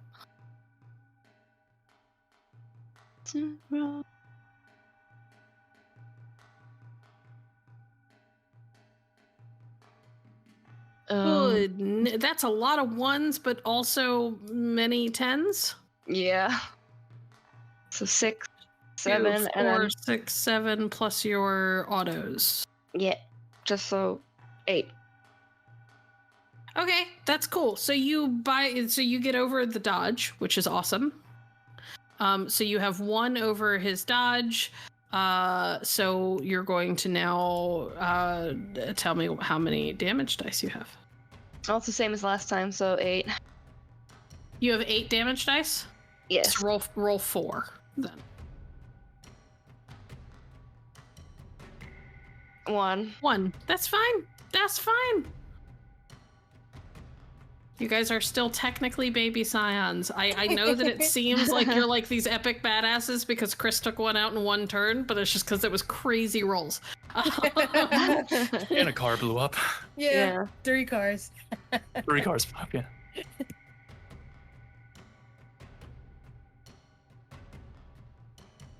Okay. Who is next? Gwen. When they're fighting back and they're fighting really hard, what's happening? Your wolf buddy, by the way, can maybe take 1 more hit before he starts getting into like serious wound territory. Gwen would like to give a whistle to signal for it to retreat. Okay. And then she's going to look Kris in his eyes, smile, hold up one of the daggers, and in the reflection, Kris can see that half of her face, instead of the face that he can actually see, is rotting, flesh peeling away, teeth fully exposed. And I'm going to use Dreadful Mien. Oh, fuck. Okay. Overwhelmed, the victim runs for his life and hides somewhere until the next sunrise. Is there a roll associated with this? There is not. Jesus. Okay. For the sake of expediency of the story, we're gonna say that Kris definitely backs the fuck off. But he's not actually going to run away until the next sunrise, because that would be ridiculous. Yes, Gwen is then going to make her own retreats. Okay, so the wolf is going to activate Lightning Sprinter and jump back out of the hole that it made in the wall to get into the other room, and is just gone. Just fucking takes off into the night faster than he can necessarily be followed. And before running off, I will say, well, I'll be seeing you again, Miss Baxter. Before disappearing. Can I respond? You absolutely can respond. With words. Yeah, she's just gonna say, ew, gross. And then I want to activate opening salvo. The character's tongue is sharp. With it, she can wound a foe to the quick. When the character says something witty or just catty to a person, and that remark is designed to trip him up or humiliate him, the victim loses 1 willpower point, inflicting the sting with such a venomous put-down. Even if it's just a tired yo mama joke the player came up with on the spur of the moment, costs the user 1 legend point. The only caveat to the snack is that the player must come up with something the jive in question. It doesn't have to be good, she just has to say something. There's no rolls, it's not based on, like, legend ratings, nothing like that? No. All right, so Gwen loses a point of willpower. Ew, gross. The wolf goes out one hole in the wall, and Gwen goes out the opposite, and they are gone, and combat comes to a close. I know that was a little rough. I apologize, guys. I will make sure that I good. find my notes before next week. I promise. I don't know where they went. I had them open and then I accidentally closed them, and now I'm not sure where they are. Okay. You all are in the aftermath of your first major battle as Scions. I'm going to peek out the window, the one that shattered in our room, see the destroyed walls, the smoldering cars, then lean back in. We should probably leave, right? Yeah.